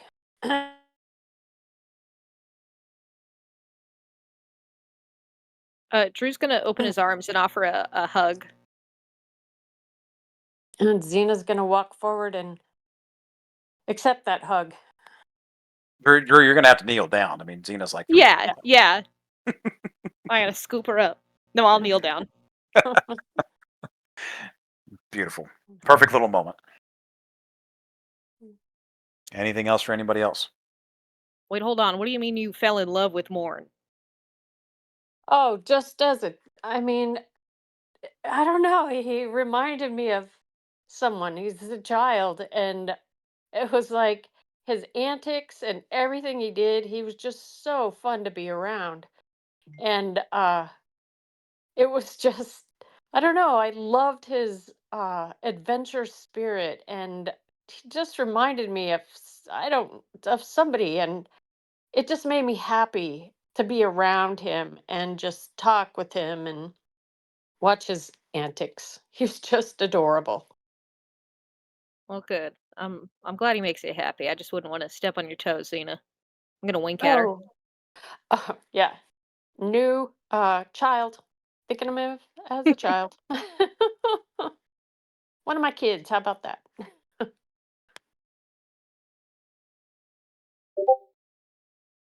Good. I feel Anything a for stir in the force. anytime somebody's talking about Monroe, it's that little tickle in the back of his head, like, hey. All right. Anything for anyone else? So I am wrangling Lucky, but I'm going to make my way over to Maddie. Sure. Ooh. So I'm going, as I'm wrangling Lucky, I'm going to set him down on the ground and just say, "Stay." Okay. Roll me Okay. another animal handling check. This could be a new one. 6. Yeah. Not going too well. Not going Yeah. too hot. I expected as much. Uh, uh, all right. You know what? I'll find you later. Uh, I'm trying. I'm going to turn to Maddie. I'm trying to introduce him to everyone so he knows their name, so I can tell him to go see people. He's just not staying long enough. What do you say my name is when you're telling him to go to me? So I'm trying to teach him Maddie, but everyone's name is either dad or mom, and he just yeah. Everybody is dad or mom. I'm pretty sure you're Horn Dad, which Actually, you know that Maddie is actually Smelly Dad. oh, Ah, Smelly sure. Dad. Oh, all right. So you are Smelly Dad. I am trying to get him to call you Maddie. What the hell? Maddie just gets upset for like no reason because a dog is calling him smelly. Don't mind him. You don't have the worst name of everyone, so it's okay. I promise. Okay. Hey, I put my arm around Drum and give him a hug and say, "Ah, I'm so glad you're not leaving, man. I thought I was gonna lose you." No, well, I'm here for the time being. I'm not a fan of where we're going, but it'll be fine. But I do have something for you. Oh, really? Yes. So I made this, and I gave one to Lucky, and I figured you probably need one too. Um,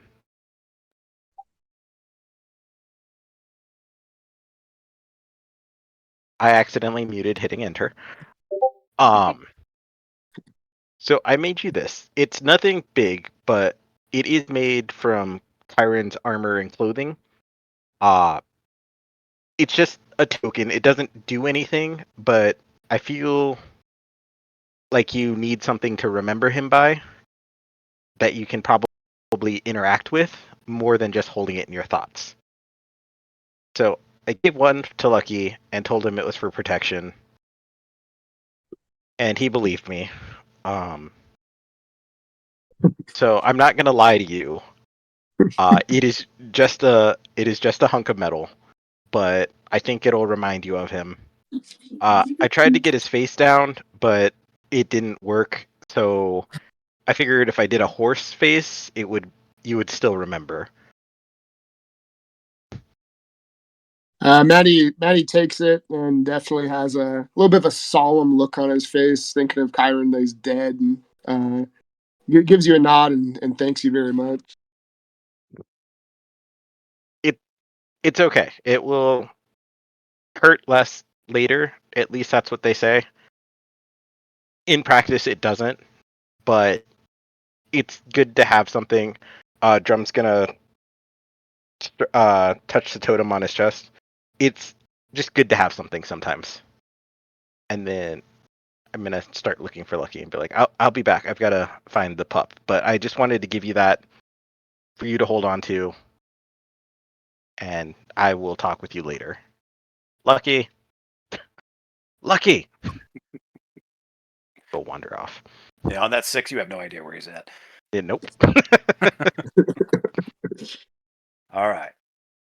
Anything for anybody else? All right. You all begin the morning. Everything's packing up. You guys begin your day. You guys hit the road again. Everybody's on their same checks. We're going to continue with the same checks that you all got. You make it about 6-7 hours or so into the day, into the travel. It's about high point of the afternoon. It's a little warm. Starts to get a little bit muggy. Actually, the farther south you go, it almost like the air starts to get a little bit more damp, I guess you could say. You can kind of smell water on the air a little bit more. Definitely far more so than when you were up in the mountains, in Opus Day. But the farther you go, and you begin to notice, off in the distance, you notice a little bit of a poof of smoke, kind of up in the air. You've also noticed that there's not too many people out on the road. You haven't seen anybody for a couple of hours at least. You're starting to get down quick farther into the south. You're seeing a lot of boats still going by, but fewer and fewer actual caravans coming by, people out on the road. You all continue making your way forward. There is something off to the side. It's just about 100 yards or so off of the main road, but you can see a little bit of smoke still billowing up into the air, and you can see a little bit of a path that leads to. It seems like there's a campsite or something maybe back there. Do you guys want to go and check it out though? There's, like I said, there's smoke up in the air, just off in the distance, off of a few people's passive or off of the scouts' passive perception. You do notice that there is something. It looks like another caravan. Hey, Drew, do you want to go scout with me? Go see what's up there? Can everyone be on alert and we'll run up there and, use our stealth to see who's ahead of us. Do you see the smoke? I do. I don't see any reason to bother them. They're just traveling like we are. Okay. Maybe it's just a campfire? Hopefully. Mm, Roll me a perception or survival check. both of us?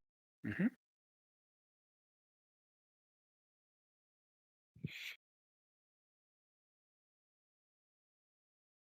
That's a 9 on 9. perception. That's a 20, not nat. Nice. On survival or perception? Survival. Survival? It's not a campfire. Too Hmm. big to be a campfire. And it's a little bit off the road. Seems something's wrong. It's definitely it's quiet. Doesn't seem like you from this distance you can't really you can't really hear anything, but Drew, in the back of your mind, it's like, Xena, in the back of your mind, it's like, yes, somebody could be in trouble. Drew, in the back of your mind, you're like, could be something worth checking out, could be something worth salvaging. Right. Want to run? You can run up and run back real fast. Drew. Yeah, here's the thing. There could be something there, and there could be a fight, and there could be something worth saving in there, but we need to focus on doing our job, right? We don't always have to be the heroes. Right, but it's not a hero thing. It's keeping our company safe, keeping our crew safe. If we ride into something that we don't know what's up there, then that could be a Wait, is it danger for all of us.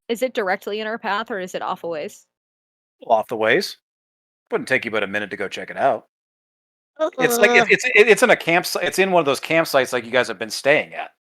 It's just off. It's slightly off the beaten path, but it's kind of. You guys are getting further south now. You're getting into a little bit of trees, so you're not quite in the endless acre wood. You're not in the thick of things, but there's enough that's like your view of whatever is over there is obstructed ever so slightly. You can tell that there's some caravan. There's probably a wagon or something over there that caught fire, maybe, but can't quite tell unless you want to go check it out. Well, I mean, we have Athena, so we can go and, I mean, we can go with her and she can sneak a little better than we can and let us know or let me know and I can let you know. I just worry because I don't want to drive in, take the group and us go into something and have to have battle again.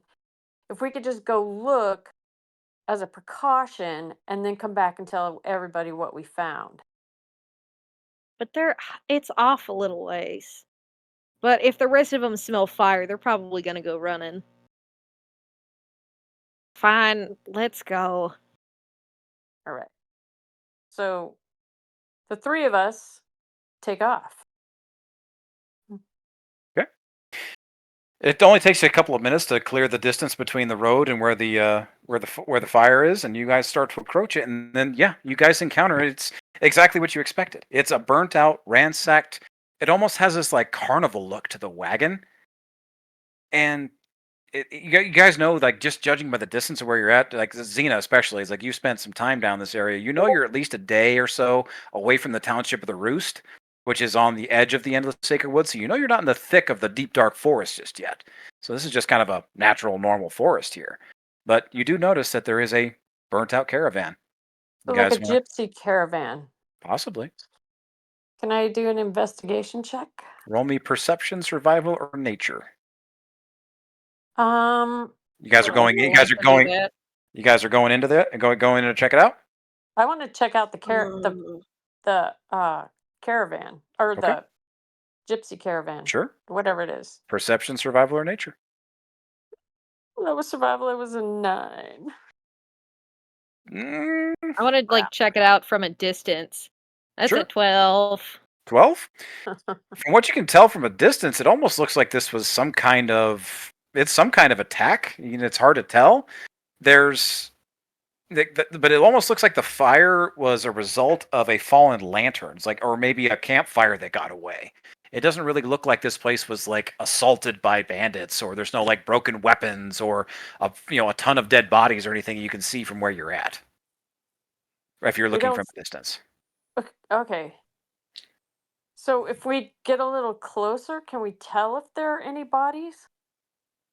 You can. Around this time, you can actually hear from the distance the rest of the caravan. The rest of your group is caught up to you on the road and can see that you have kind of broken off of the main path and are shouting out to you. Do you want everybody to come with you? Whoever wants to. You have to go back in time. I'll go back and relay. And I'm gonna take Xena with me if I gotta drag her. Okay. She's coming. And Athena's. We are being reasonable and not impulsive. Okay. Yes. So, Reasonable. Marshall, out of character, can I send my little friend with a stealth roll to follow behind them about 60 Sure. foot above them since it has a flying speed? You can communicate it between it like up to a mile, right? Yep.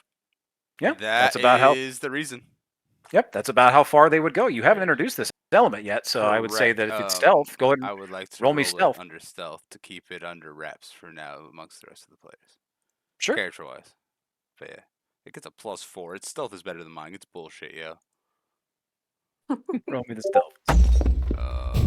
Well, it rolls an 11, so it hits a lot of fucking trees, apparently. What is what does Xena and Drew? What is your passive perception? 15. Ooh. Yeah, it hit a lot of trees, my friend.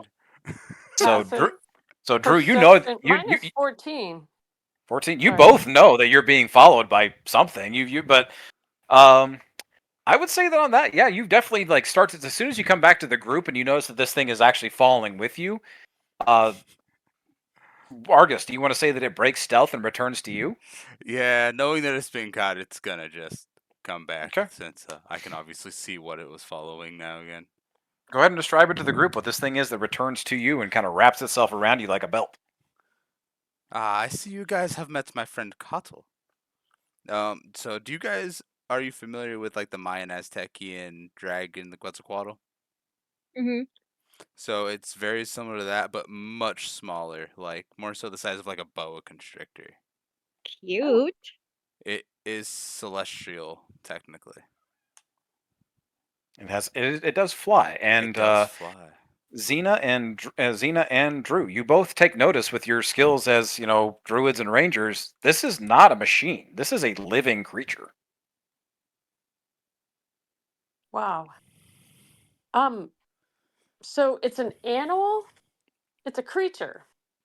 Creature. So You don't know what kind of creature, but I'm gonna pet it as everyone's just staring at it in amazement. yeah, I'm gonna walk over and ask if I can see his little friend. kinky. Now, Can I- Cottle, don't be angry. They just want to see you. It's okay. Yeah, I just Gonna go want ahead and to. Cottle's gonna go ahead and unwrap and just kind of sit on my arm instead. Wrapped around my arm, kind of just using my hand as like its headrest. So I just kind of put the back of my hand up towards it and let him take a smell. Doesn't smell. Lets out a little fork like snake tongue and just goes up. Hmm. Now, if I have speak with animals, can I communicate? You can try. Oh, it gets better actually. Okay. It talks to you in your head Oh no. because it's telepathic. Oh, so we can. As long as I have a language that we all understand, it can telepathically communicate because of the familiar bond. We have Joys of common. pseudo dragons. It's also how they communicate with everything else on the planet, which is disturbing. It's just going to be very happy and just say more pets. It was a very Oh. caged animal, very much like Aw. myself. A tool. So I don't need to cast speak with animals. It can just Mm-hmm. tell me where to. Correct. Cool. Out of character, yes. So you do not need to Okay. waste the spell slot because it's already able to communicate with you. All right. Can I hold out my hand to see if he'll come to me? I'll allow it. And So I will also allow Coddle to enjoy it. It has as much freedom as I do. We were both slaves at one point. So I hold out my hand and he crawls into it. She wraps Mm. around your arm. Nice. She, yes. And wraps around my arm. So I kind of bring her up to the side of my cheek and just kind of rub my cheek on her. She nuzzles back because she's an adorable little shithead. So then Yes, I have a reach- soft spot for snakes. And Coddle, is that her name? Why, yes, that is her name. Oh, Coddle, you're so adorable. Here, I'm handing her back to you so she can go back and we can share the news of what we saw. Yeah. I'll be during all of this exchange right here. Angus actually kind of motions a hand over to you to walk over to him. Okay. I'm still holding my hand out. He's kind of like he's kind of like nodding at you, giving you permission. Like, yes, you may speak in my head. Is everything okay? This is all very cute over here and everything, but can you go over there and talk to them? And what the fuck we're doing stopped here in the middle of the road? Yeah, absolutely I can. I'm gonna go over there and be like, "Hey, I'm sorry to interrupt, but what Wait. did you guys? Why did we stop? What's going on?" As Coddle was getting introduced, I want to say that Drew was like already on his way to Abby and Dingus. Okay. Okay. Gotta meet halfway as Ingus is telling Abby to go figure it out. Drew, you come up. Yeah. Is everything okay? Is there something up ahead? Or... A little ways off the road, there's a campsite. It looks like some sort of carnival tent. I didn't see any bodies there, but it was fairly burnt. Looked like it could have been Okay. an accident. Okay, Xena so really wanted to check it out. okay, so something that we should just be wary of as we travel on. Yeah. Okay. I don't. So I walk up behind Drew and it's like, yeah, not sure what it is. I just thought we'd be protective, kind of take a precaution because we've been in stuff before. I just wanted to make sure nothing was going to jump out at us or be fighting. And we didn't see anything. So, Okay. I appreciate that. Thank you. Um, once you guys are good, if we can keep going then before the sun sets so we can get farther in. of course, of course. Yeah, I think we're good. I don't Yeah. think there's anything of note there. Okay. Do you relay all of this to Ingus? Yeah. Well, he's actually hearing all of it too. I Sorry. was gonna say he's like, Yeah, right I'm I'm like, mixing. "Is I'm it mixing. possible I'm here?" mixing up who is like.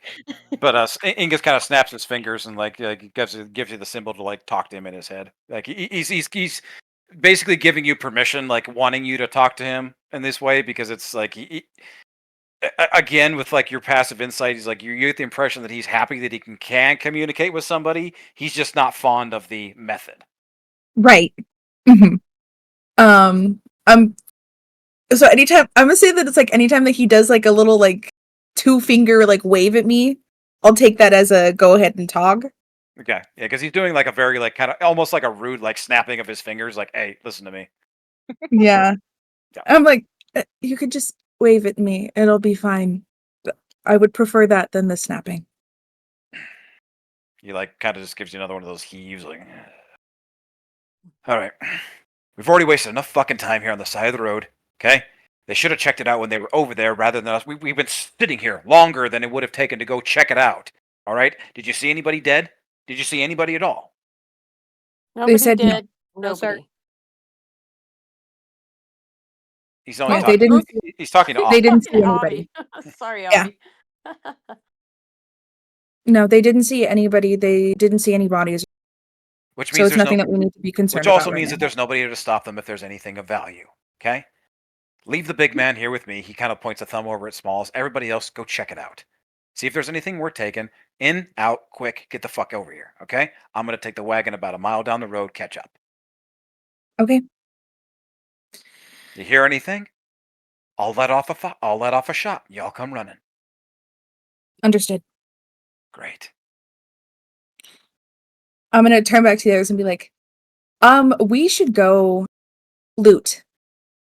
Let's go loot. Smalls can stay here. Everybody else, we're gonna go loot, and then we'll come back. If anything happens, Ingus will shoot off, so we know to come back. Now that he has permission, Drew's gonna walk very quickly back over there. He's like, All "Oh, right. thank God." I'm Zena's allowed right behind him to. with Athena.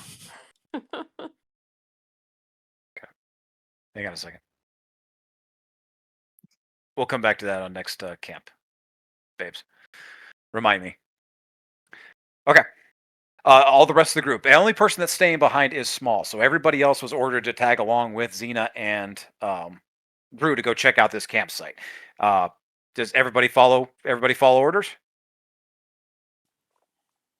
Very Yes, much sir. so. I am Definitely. very much used to just following orders. Let's do this. Okay. You're just Everybody going to see a frying hand emerge from his hand. Everybody tags along. You all approach. Anybody that is skilled in perception, survival, or nature can make me a check. Xena and Drew, you cannot make another one. You already did. Oh, okay. Crap. That was bad. That is a 15 for nature. Nice. Okay. Anybody else? Alex do is not. currently checking. 21 for survival. Nice. 19 Nice. for Morb got a perception. 13. Okay. As you all kind of get closer to it and you start kind of like moving into where the caravan was, you actually notice that there's another clearing on the other side of this main tent. And you notice that there's actually several cages that are hooked up in this thing, like train style, hooked up to this main caravan. And as you get over there, you notice that a lot of the cages have been ripped open, some from the outside, some from the inside, especially on that over 20 check. This is some kind of animal attack. The fire did result from a fallen lantern, but this is a menagerie of like you're all looking around, and you're not looking at like cattle and horses. No, there's some kind of strange animals that are just scattered across the ground. There's some kind of weird, like large dog-like thing on the ground. There's also something that's been ripped apart in several large pieces, but this thing's pretty damn massive, and it has like big, long, blunted claws that are still on the ground. And its paws that have just been ripped apart and shredded apart. So who got on actually a couple of you do start to notice on those above 15 checks, there is a sign here on the side of this caravan that reads Quail's Discount Magical Menagerie. Whale as in like apostrophe S.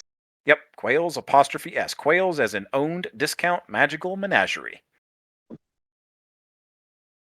As you're all kind of going through, who had the 21 survival?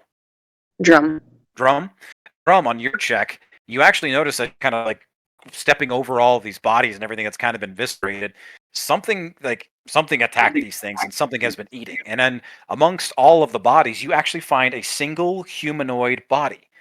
It's still relatively intact for the most part, but it's a rather large humanoid. They're about somewhere between 6 and 7 feet tall, rather stocky. Clothing's been ripped apart. They have long, like thick, curly red hair, but they have giant, like floppy, round ears and an elongated, almost like a little bit of an elongated nose. And they have like fur all over themselves as well. You actually recognize this humanoid to be a furbulk. Can we BULK? spell that? Firbolg. It's not a hugely common race, but they are pretty common down in Sylvaden. Awesome. You also notice on that check, though, that this person has been eaten, much in like the way that like a lion eats. Something has torn out his throat, and the soft parts of him have been eaten, starting with his feet.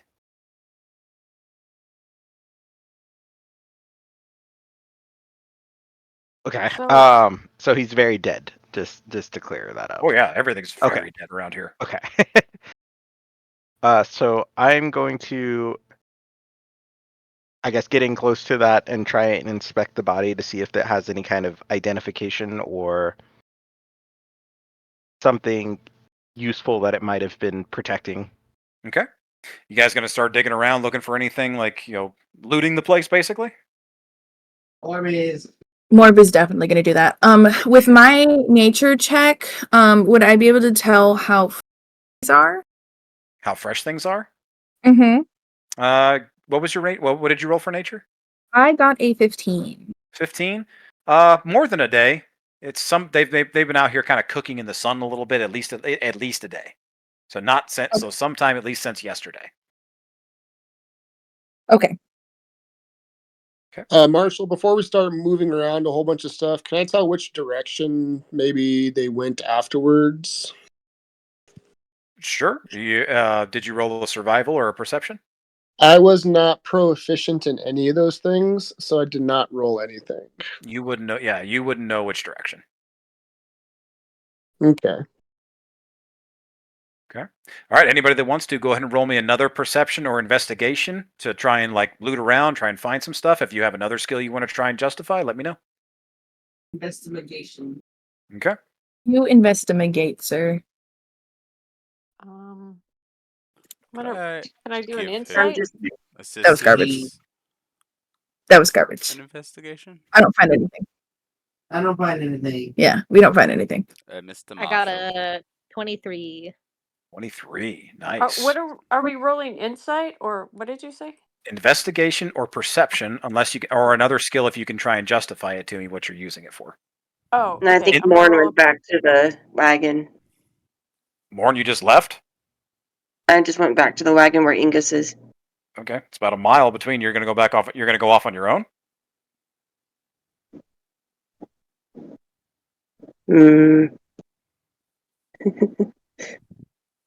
You're standing in the middle of something of a pile of gore and dead bodies of something that just ate something, and you want to go trucking I'm off. a nat 1 lookout. I really. It has nothing to do with you running off on your own. Oh, true. Yeah, fine. If you're asking me all these questions, I'm just gonna let y'all investigate, and I'll just sit back here. All right, one person at a time. So who? Argus had a 22 investigation. Who else had what? I had a 9. Okay. I had I an had a 8. 23. Oh, wait, mine was in. What did I write? 23 for Drew. 22 for Argus. Anybody else? 9 in perception. Nope. All right. Argus, you actually go ahead and jump up into the wagon, and you're kind of looking around, rooting around. On yours, you actually find you're shifting through a few things. A lot of stuff's been like torn apart in here as well. On that, you actually find in the back there's a single like cabinet that hasn't been opened. It wasn't locked, but you kind of open it up and you pull out 2 potions. And you're looking at these potions, and there is a picture of a giant, a literal giant, butt ass naked, flexing, standing on top of a boulder. You also notice on your 22 check that kind of mounted up in the top of this wagon, just above the sleeping quarters, is a strange looking mask in the shape of a lion's head. That's a very intriguing mask up there. Yeah. So are we all in there or just Argus for right now? Can I roll an Okay. acrobatics check to see if I can climb up to the mask? Yeah, you don't need to. It's a small enough cabin. You can just kind of reach up and grab it. Hey. It's not huge. I wasn't sure. I Yep. wanted to verify.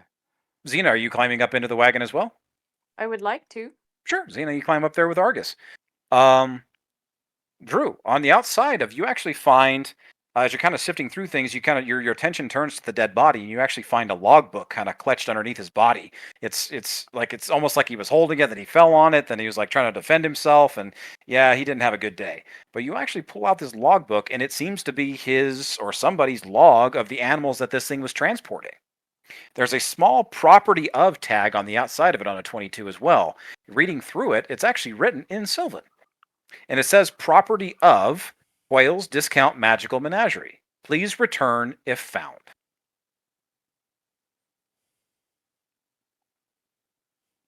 Go ahead and roll me a history check. You don't need to be proficient or not. All right. I believe in you. It's an 8. Nate? Nope. Nothing really ringing about anything about a Quail's Discount Magical Menagerie, but you can show the rest of the group, see if they want to take a stab at it. As you're reading through it as well, you also take a note of the animals that were listed in this transport. And the things that you take definite note of there were 3 hyenas in one of the cages. And oddly enough, like hyenas are, you see them in, you would know that they would be in zoos and stuff like that, but you do notice that they're all listed as pregnant. You just take note of that. There was a giant sloth in one of the cages. There's one entry that reads just unique. That's all it says is unique. And valuable, underlined 3 times. Single entry. And then there's something about like a late entry. Looks like something that was just doesn't look like as official as everything else written in that logbook. But there's something else written in there that just says ghost and darkness.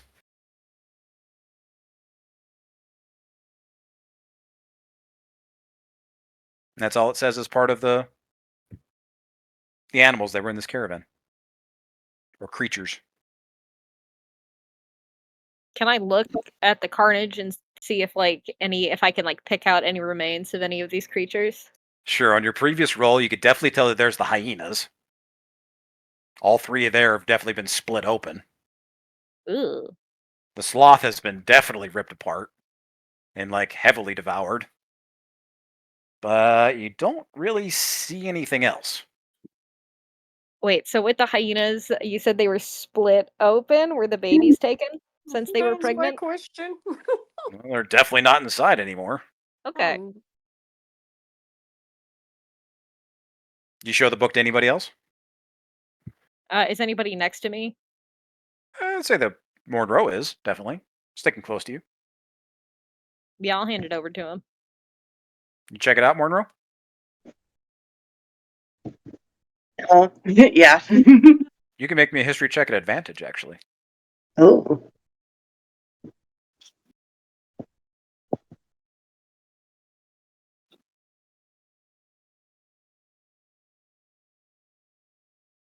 $20, not nat.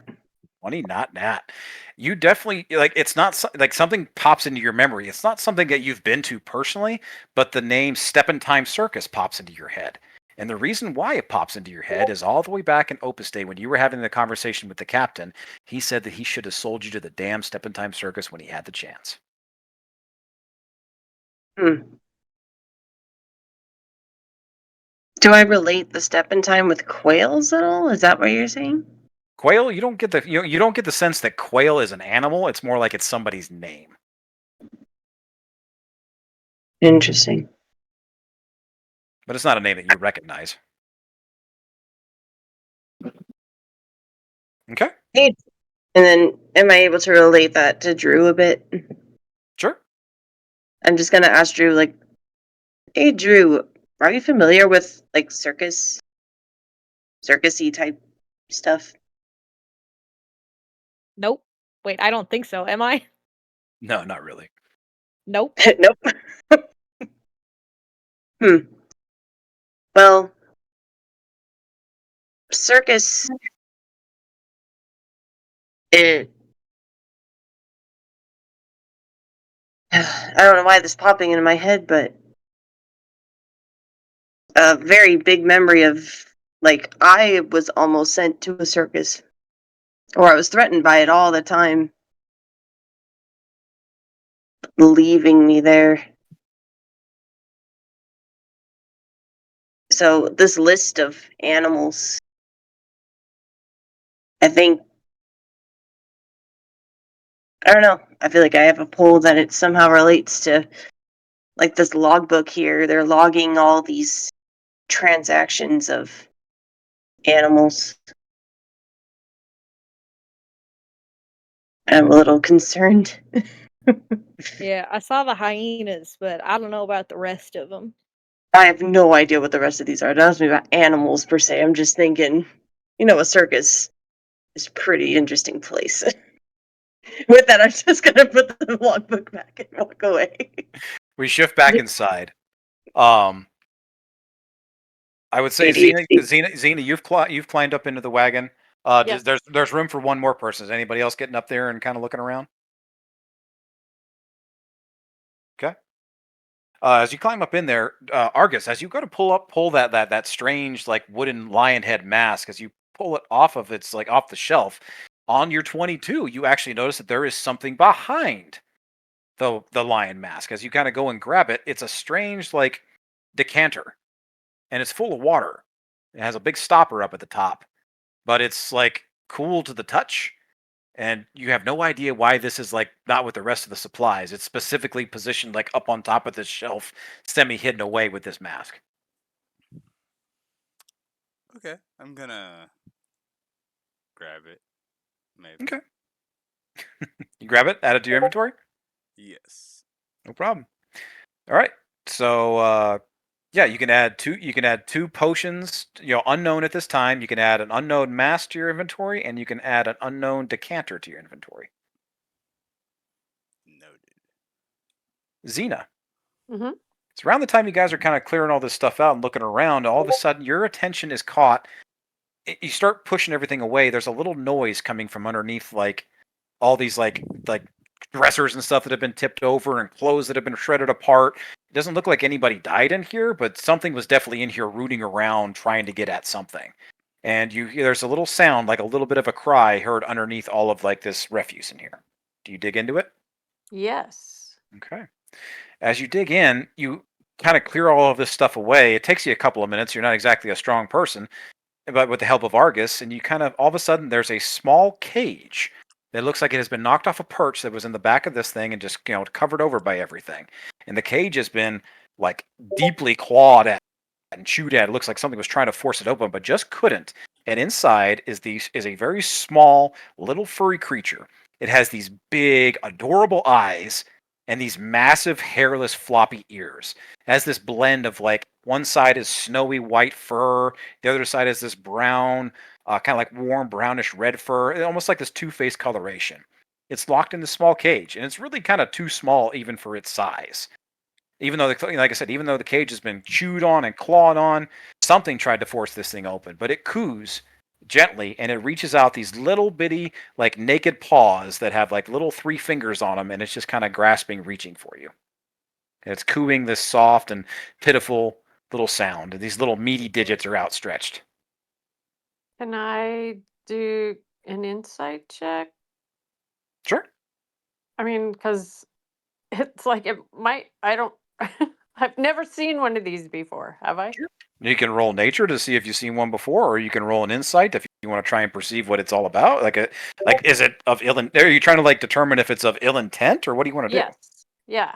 I just don't want to grab something just because it's an animal. Sure. No, roll me an insight check or animal handling, your choice. Okay. 21. 21, nice.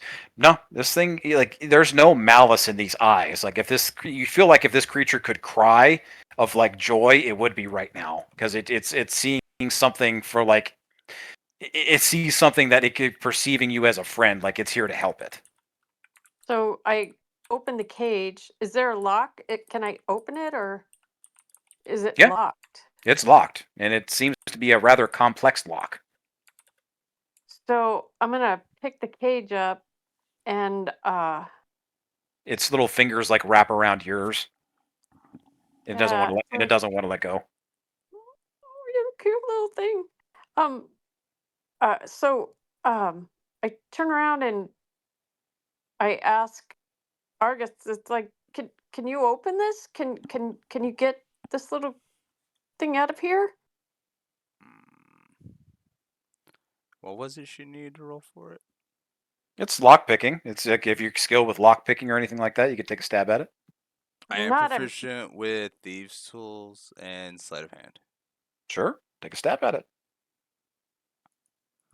If you want to, you also know that like Argus wouldn't know this, but Xena, you also know that several other members of your team, you also know like off the top of your head, you know that Morb would actually be very good to take a stab at this as well.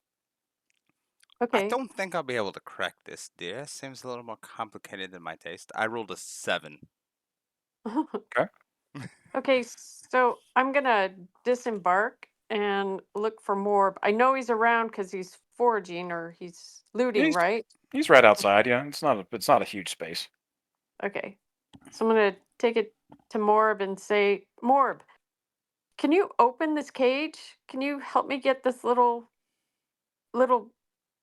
girl out? She's a little girl. You don't know. I don't know. It's a cage. It's a cage. I just need to unpick the lock. It's Okay. desperate to get out.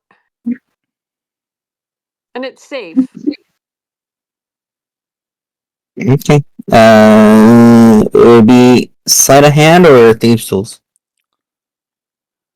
I believe it's thieves' tools. Okay. But you have Argus, who's also there. Argus has already taken a stab at it, but I'll allow him to give you the help action. Cool. So that's dexterity plus proficiency bonus because I'm proficient with thieves' tool. Mm-hmm. So you should have like a +5 or 6 to it. Yeah, it'd be a +5, and help is advantage. So, it would be a 18. Nice. On an 18, the lock pops and the little cage swings open. And the creature immediately begins to like crawl out. It looks up at Morb. It has these like big, like dumbfounded eyes. It like kind of reaches out and touches you, but doesn't like the texture of your skin, quote unquote. It immediately crawls over to Xena, crawls up her leg like this little monkey style, and kind of So- tucks its way into your clothes, like underneath your cloak and stuff, and hides itself. Woo! Tickly. That's a racist. And then I walk away. So I pat around and try and bring him to the top of my shirt so he can come out, and it can come out of my, and I Oh, but just we're hold not on done. to him. And It can I use speak with animals? You can try and speak with animals, sure. Let me get there. Oops. As you speak with animals, you try to speak to. What do you try to say? That we're here to help and not hurt and find out what happened. It doesn't say anything back. But I didn't cast yet. Doesn't Oh, matter. oh, You're it going to doesn't matter. cast it. You're going to cast it. You do cast it, but you get the impression as you're trying to speak to this thing, you get the feeling it's not an animal, so to speak. Oh, It's not something that that spell allows you to communicate with specifically. oh, I get it. Oh gosh. So, wow, I don't know what to do. But it can't understand me, so I can't ask what it is, right?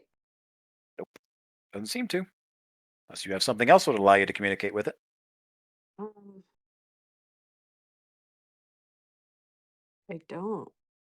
Okay. Creature just is staying like kind of tucked away behind, but in between your clothes. It's like kind of like finding a warm spot, just kind of cuddles up in there. It's holding on to you like your sides, and it's just staying right there. It feels, if you get the impression with your animal handling skills and your Mhm. just your natural ability, that this thing feels safer than it has in at least a day or two. So it's definitely staying right where it's at. All right. So, can I? Oh, I don't have to. It knows that I'm can do animal handling, so I don't have to roll anything, or What are you trying? What else are you trying to do, Ma? What do you need to it's tell like me? I just want to find out more about it. I mean, can I sense what it is with my animal handling? Nope. Animal Okay. handling is your ability to like handle animals specifically. It's not going to tell you anything about them. If you want to roll nature, I'll let you, but it will be a high DC. It's not something you've ever seen before. Okay. No, I'll just keep them safe in Okay, my bodice. sure. Okay. You guys exit the wagon. Doesn't seem like there's anything else in here.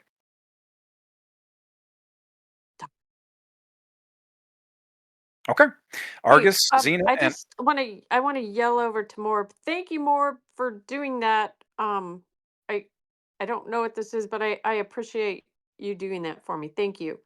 And did you find anything? He's a good scavenger. I did not find anything. I rolled a 6 on my investigation. Okay. And I have a +4, so that was a 2 + 4. woof. Okay. All right. Argus, you pop out of the wagon. Xena, you have the creature kind of like bundled up next to you. Drew, Mornrow, everybody kind of takes notice that she's kind of like has something tucked away inside of her clothes. Argus, you pop out. You have this mask in one hand. You have a decanter in your other. You're kind of like you've tucked like 2 potions into your belt as you jump down. Floor is yours if you guys want to try and figure out what you got, or you want to try and catch up to Ingus.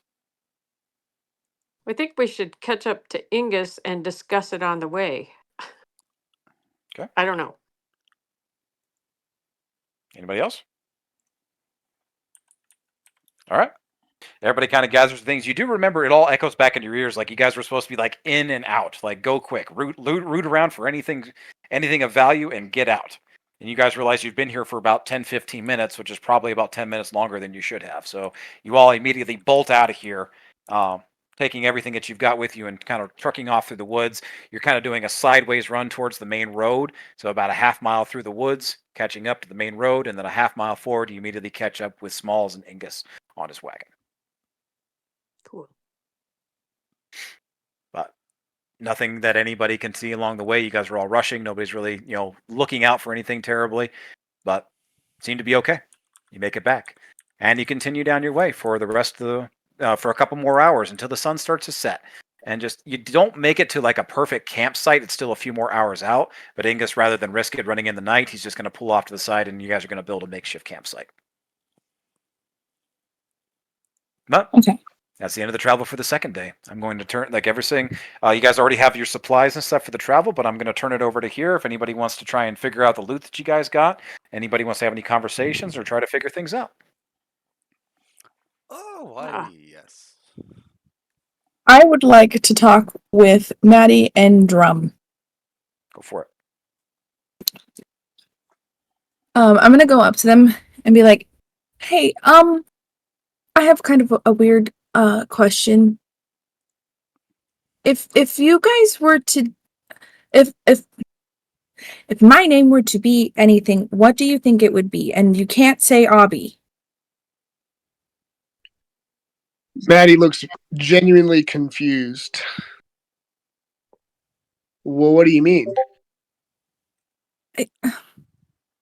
Okay, I had a conversation, Ingus, and he mentioned that I don't really have any kind of individuality.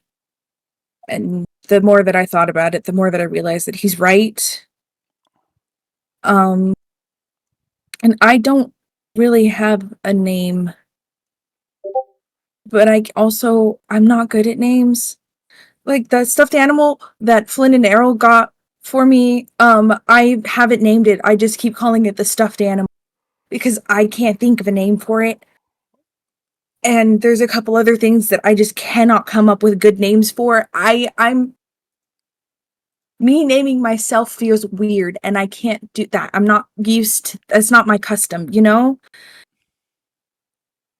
And you guys have names and you guys are also like the people that I trust the most to give me a good name. So if I were to have a name, what do you think it would be? Maddie looks over at Drum, still genuinely confused. So, if we were to call you anything, well, let's come up with a name that describes you. So, let's see. What do we know about you? You speak telepathically. Yeah. You're very rare. I'm gonna like cock my head when you say that and be like, I guess. Well, I mean, how many have you met? You're the only one. Okay, I guess, yeah. Let's see. What else do we know about you? You like to hide, so it's like, I don't like to hide. but you shine really brightly in battle. Like you seem most yourself and not stressed out when you're in battle. Hey. You like destroying your enemies. Yeah. No mercy. I've seen at least 3 decapitations from you. So,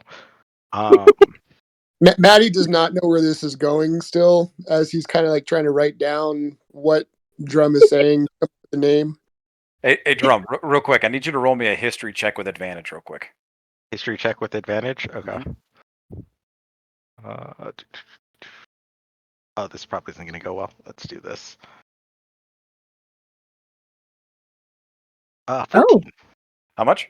14. 14. As you're having this conversation with Abby, ever so slightly you're distracted. Your eyes shift over to where Argus is next to the fire as he's kind of cleaning up and putting things away from actually cooking it for everybody that night. But he's taking a few of the things out that he got from out of the caravan, and he pulls up that decanter that he had, and your eyes immediately fixate on it because you recognize it. You've seen something very similar of it back in Danger's workshop. You wanted to purchase something similar.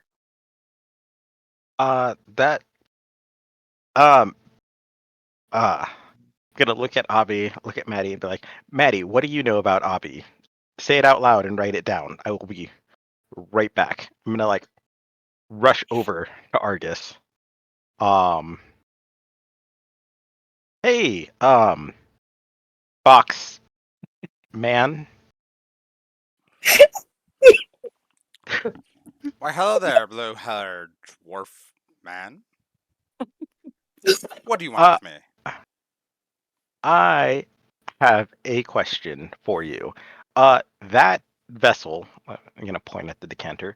Do you happen to know what that is?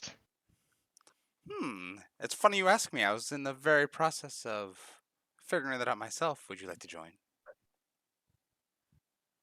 Because, Marshall, I would like to Yes. ritual cast Identify. Oh, you have identified. That's awesome. Sorry, out of character. Out of character. Yes. That, That's what I was going to ask if I could do, since ritual casting is 1 hour. All right. It takes an hour to ritual cast it? For ritual casting spells of any sort, it becomes a minimum of an hour to ritual cast because it doesn't eat your slot. Okay, 1 second. But the normal casting, and I still have the spell slot anyways, is 1 minute.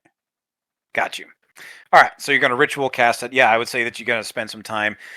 This is actually going to introduce something. So you want to go ahead and you want to cast Identify? Yes, eh? Okay. Go on, go cast As you it. cast it, as you cast Identify, it begins to channel the magic through it, and you can almost feel something in your head. All of a sudden, you hear a voice connect. It's like almost like it's like out of like above the table. Imagine like a phone ringing, and you're waiting for something to pick up on the other end. All of a sudden, something does. It's like Burrow's here. Can you can you hear me? Yo, can you hear me? Why, yes, I can hear you. What's up, dude? Sup, how you doing? Not too bad, brother. What you got?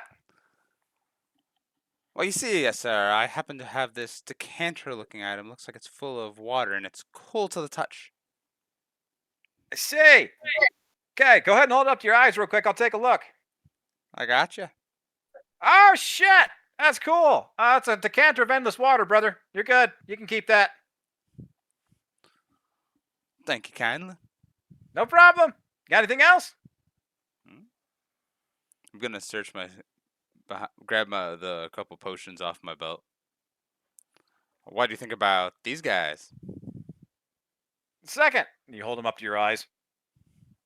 Oh, yeah, those are potions of hill giant strength. You're good. You can keep those, brother. Why, thank you very much, sir. And what do you think about this intriguing mask I have? As I pull the mask up to my face, pointing it towards me.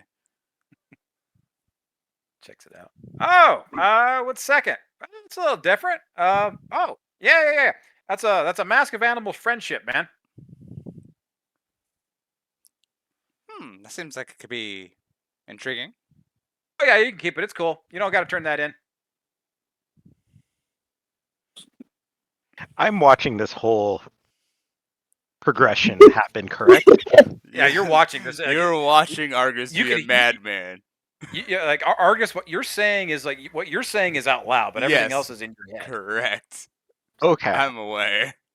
Okay, that's what I needed to be aware of. Yeah, you're good. Yes, I am talking to the air, to the voice in my head, not registering that I could just respond telepathically. That's what you guys sound like when I'm talking to you. Drum's gonna mutter to himself under his breath, and while Argus is distracted, not a wizard. Well, cool. You got anything else, brother? That will be all that I have for now, my friend. I do very much appreciate your services.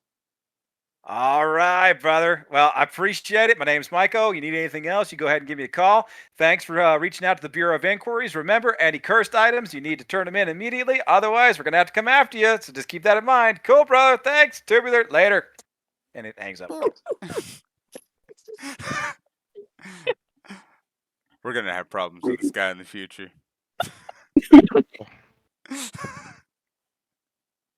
Are you okay? Well, yes, sir. I'm very much okay. I was just talking to the Bureau of Information. They were letting me know that this is a decanter of endless water, my good friend. Why were you curious about it? That's what I suspected. That was an item I was trying to procure earlier on in our adventure from a guy named Danger. Unfortunately, he seemed very enamored with some of the ladies in our party and wasn't interested in selling stuff to us. I see. This is a very unfortunate moment for you. So, do you have any plans for the decanter of endless water? before you answer that, we're actually going to shift over. Drum. Oh, sorry, Morb, Maddie, and Monroe. Do you guys and Drew? Do you have any conversations or anything going on right now? Is it now Other or later? See what? For the side thing I sent you, did you want it to happen now or later? Oh, sorry. It was. I would say you go ahead and check it out now. I was like, I would say it's like nobody's actively looking for that. You haven't really given them a reason to, but you've definitely taken notice of it on your wrist. Whether or not you decide to show it to somebody or not, that's up to you. It's like I keep getting distracted and looking at it. So I don't know what type of roles or who would.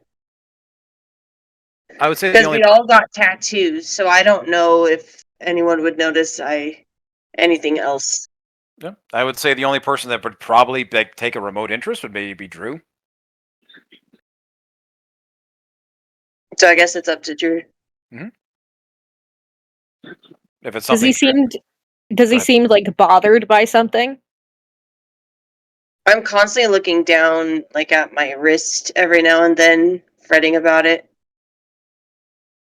But I want to see if your roll is high enough to catch me, like being a little bit nervous about my.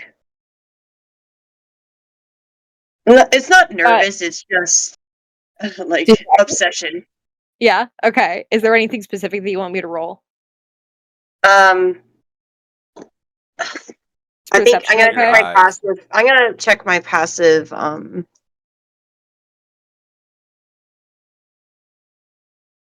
You can roll insight Like if you want. If you want to see if yeah. something is bothering Monroe, you can roll I insight. think wisdom. It would be more than 10. If you can roll more than 10, you're probably seeing it. Okay. That's a 23. Okay. Oh yeah. So what is Mornrow doing right now? Is he like sitting? Is he like pacing around? I'm honestly in like the wagon area where the beetles are. It's the reason why I got a nat 1 on my lookout is I'm not looking out head. I keep looking down and just looking at the intricacies of my wrist every now and then, almost like a new obsession, fascination about it, figuring out the symbols.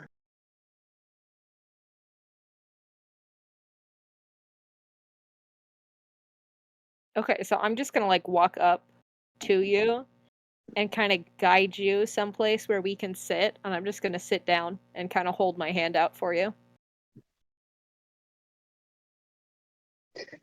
And I'm just gonna sigh. I'm like, I see you've noticed me noticing other things, huh? Okay, There'd have to fine. be You a don't have lot. to say anything, so I just pull my arm towards him. There'd have to be a lot going on for me to not notice you. I'm gonna So send you what was sent to me. All right. So As you guys were if getting there's that other things that are happening, we'll talk about it. But me and Drew are having a conversation. It's fine. I'm just kind of positioning everybody. So it's like you guys are all having conversations. So real quick, Morb, are you doing anything special? More. Did you want to have a conversation with anybody?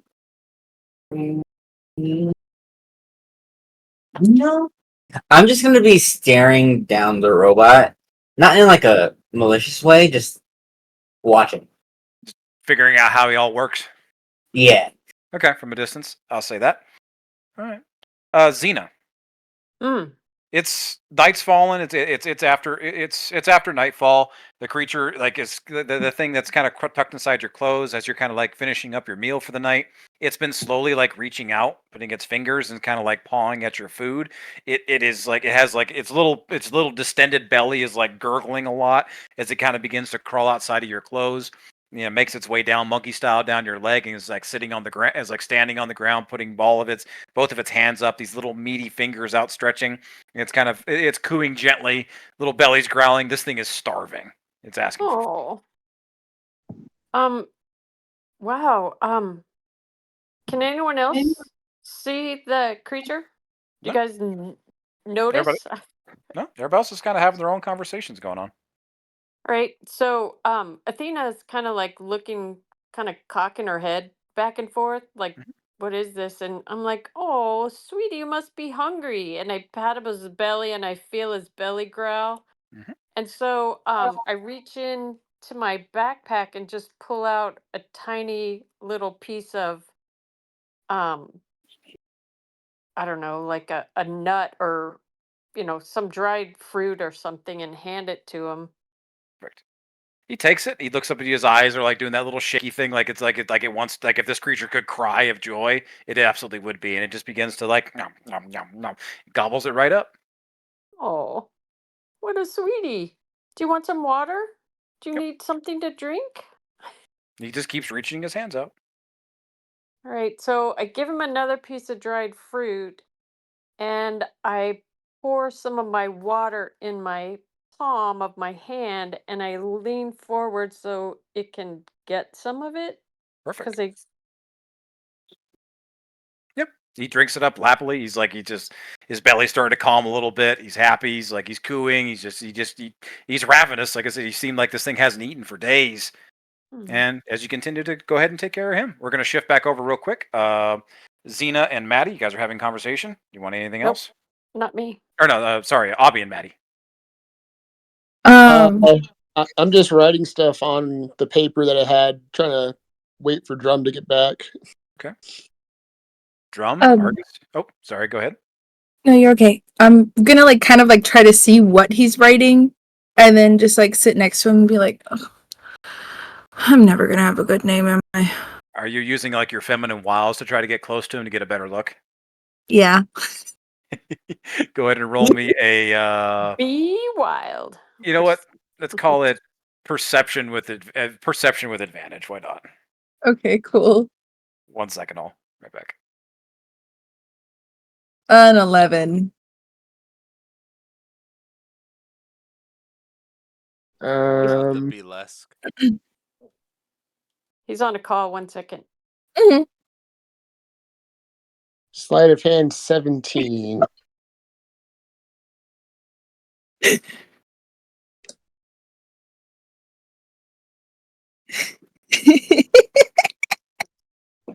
Oh man. This is so funny to me. I love this. Okay, when I realize that I can't read it, I'm just gonna sit down next to you and just like sigh. Um, I'll since it's so hard for me to say, I'll just keep it on there. You can let you see it.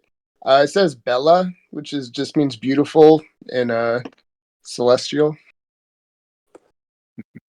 Oh, that was nice. Oh, and I hide it real quick, waiting for Drum to get back. And we shift over to Drum and Argus. Anything going on?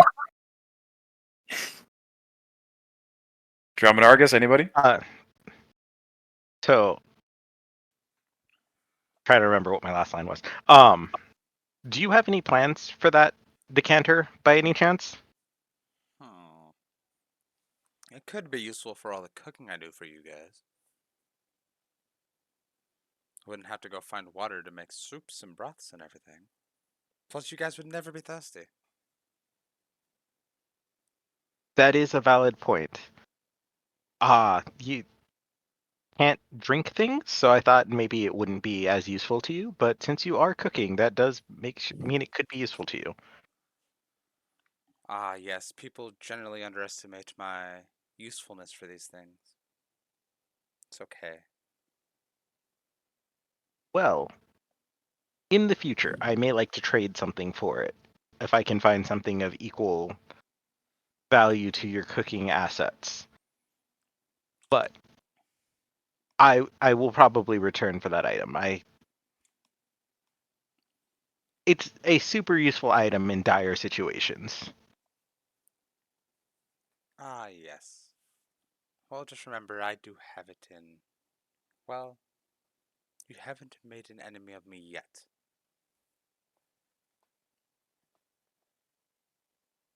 But we're on the right path to become great friends.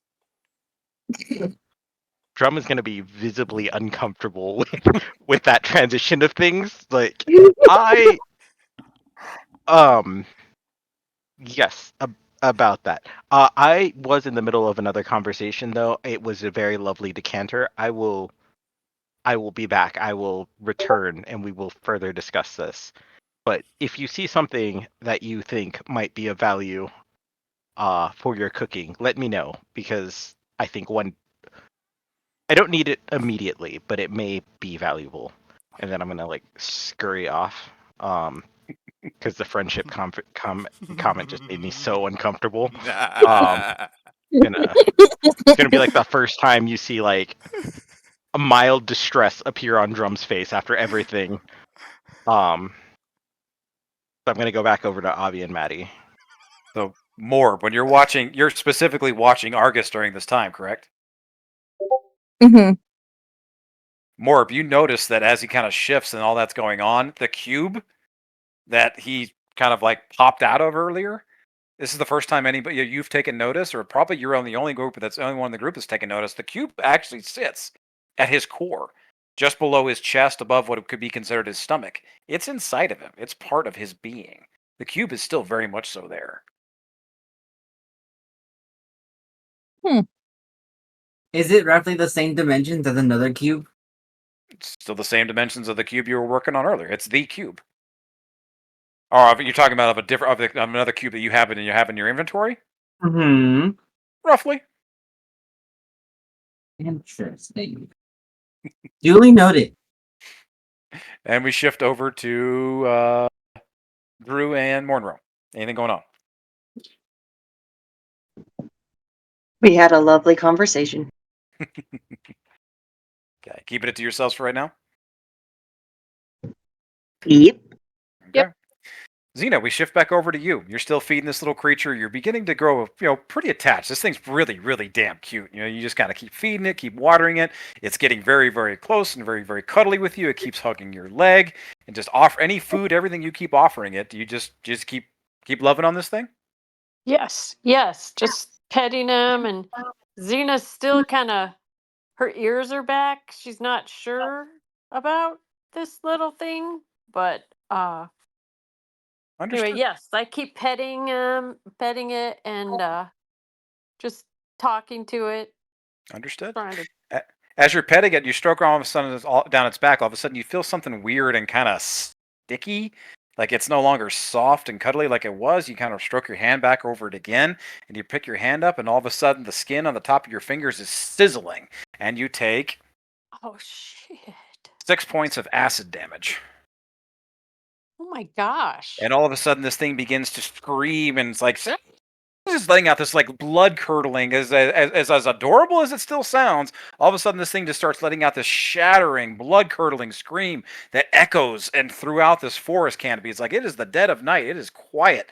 Anything and everything around you has just been shattered by the scream of this thing. All of a sudden, it falls to the ground, rolls over on its back, and then over on its belly. It's banging its fists on the ground. It's banging its little feet. This little body is just going crazy and crazier and crazier. All of a sudden, its back begins to part over, and the fur and all of this little cute and cuddliness is gone. And its separated skin begins to bubble to the top, and these disgusting little pustules. Imagine you imagine how like some frogs carry their young. These pores that begin to open, and these little bubbles of pus and acid begin to burst out, and all of a sudden these little bitty creatures begin roaring out of this thing. And Xena, I want you to roll me a d10. Oh, I'm like shit. Okay, D10. 2. 2, perfect.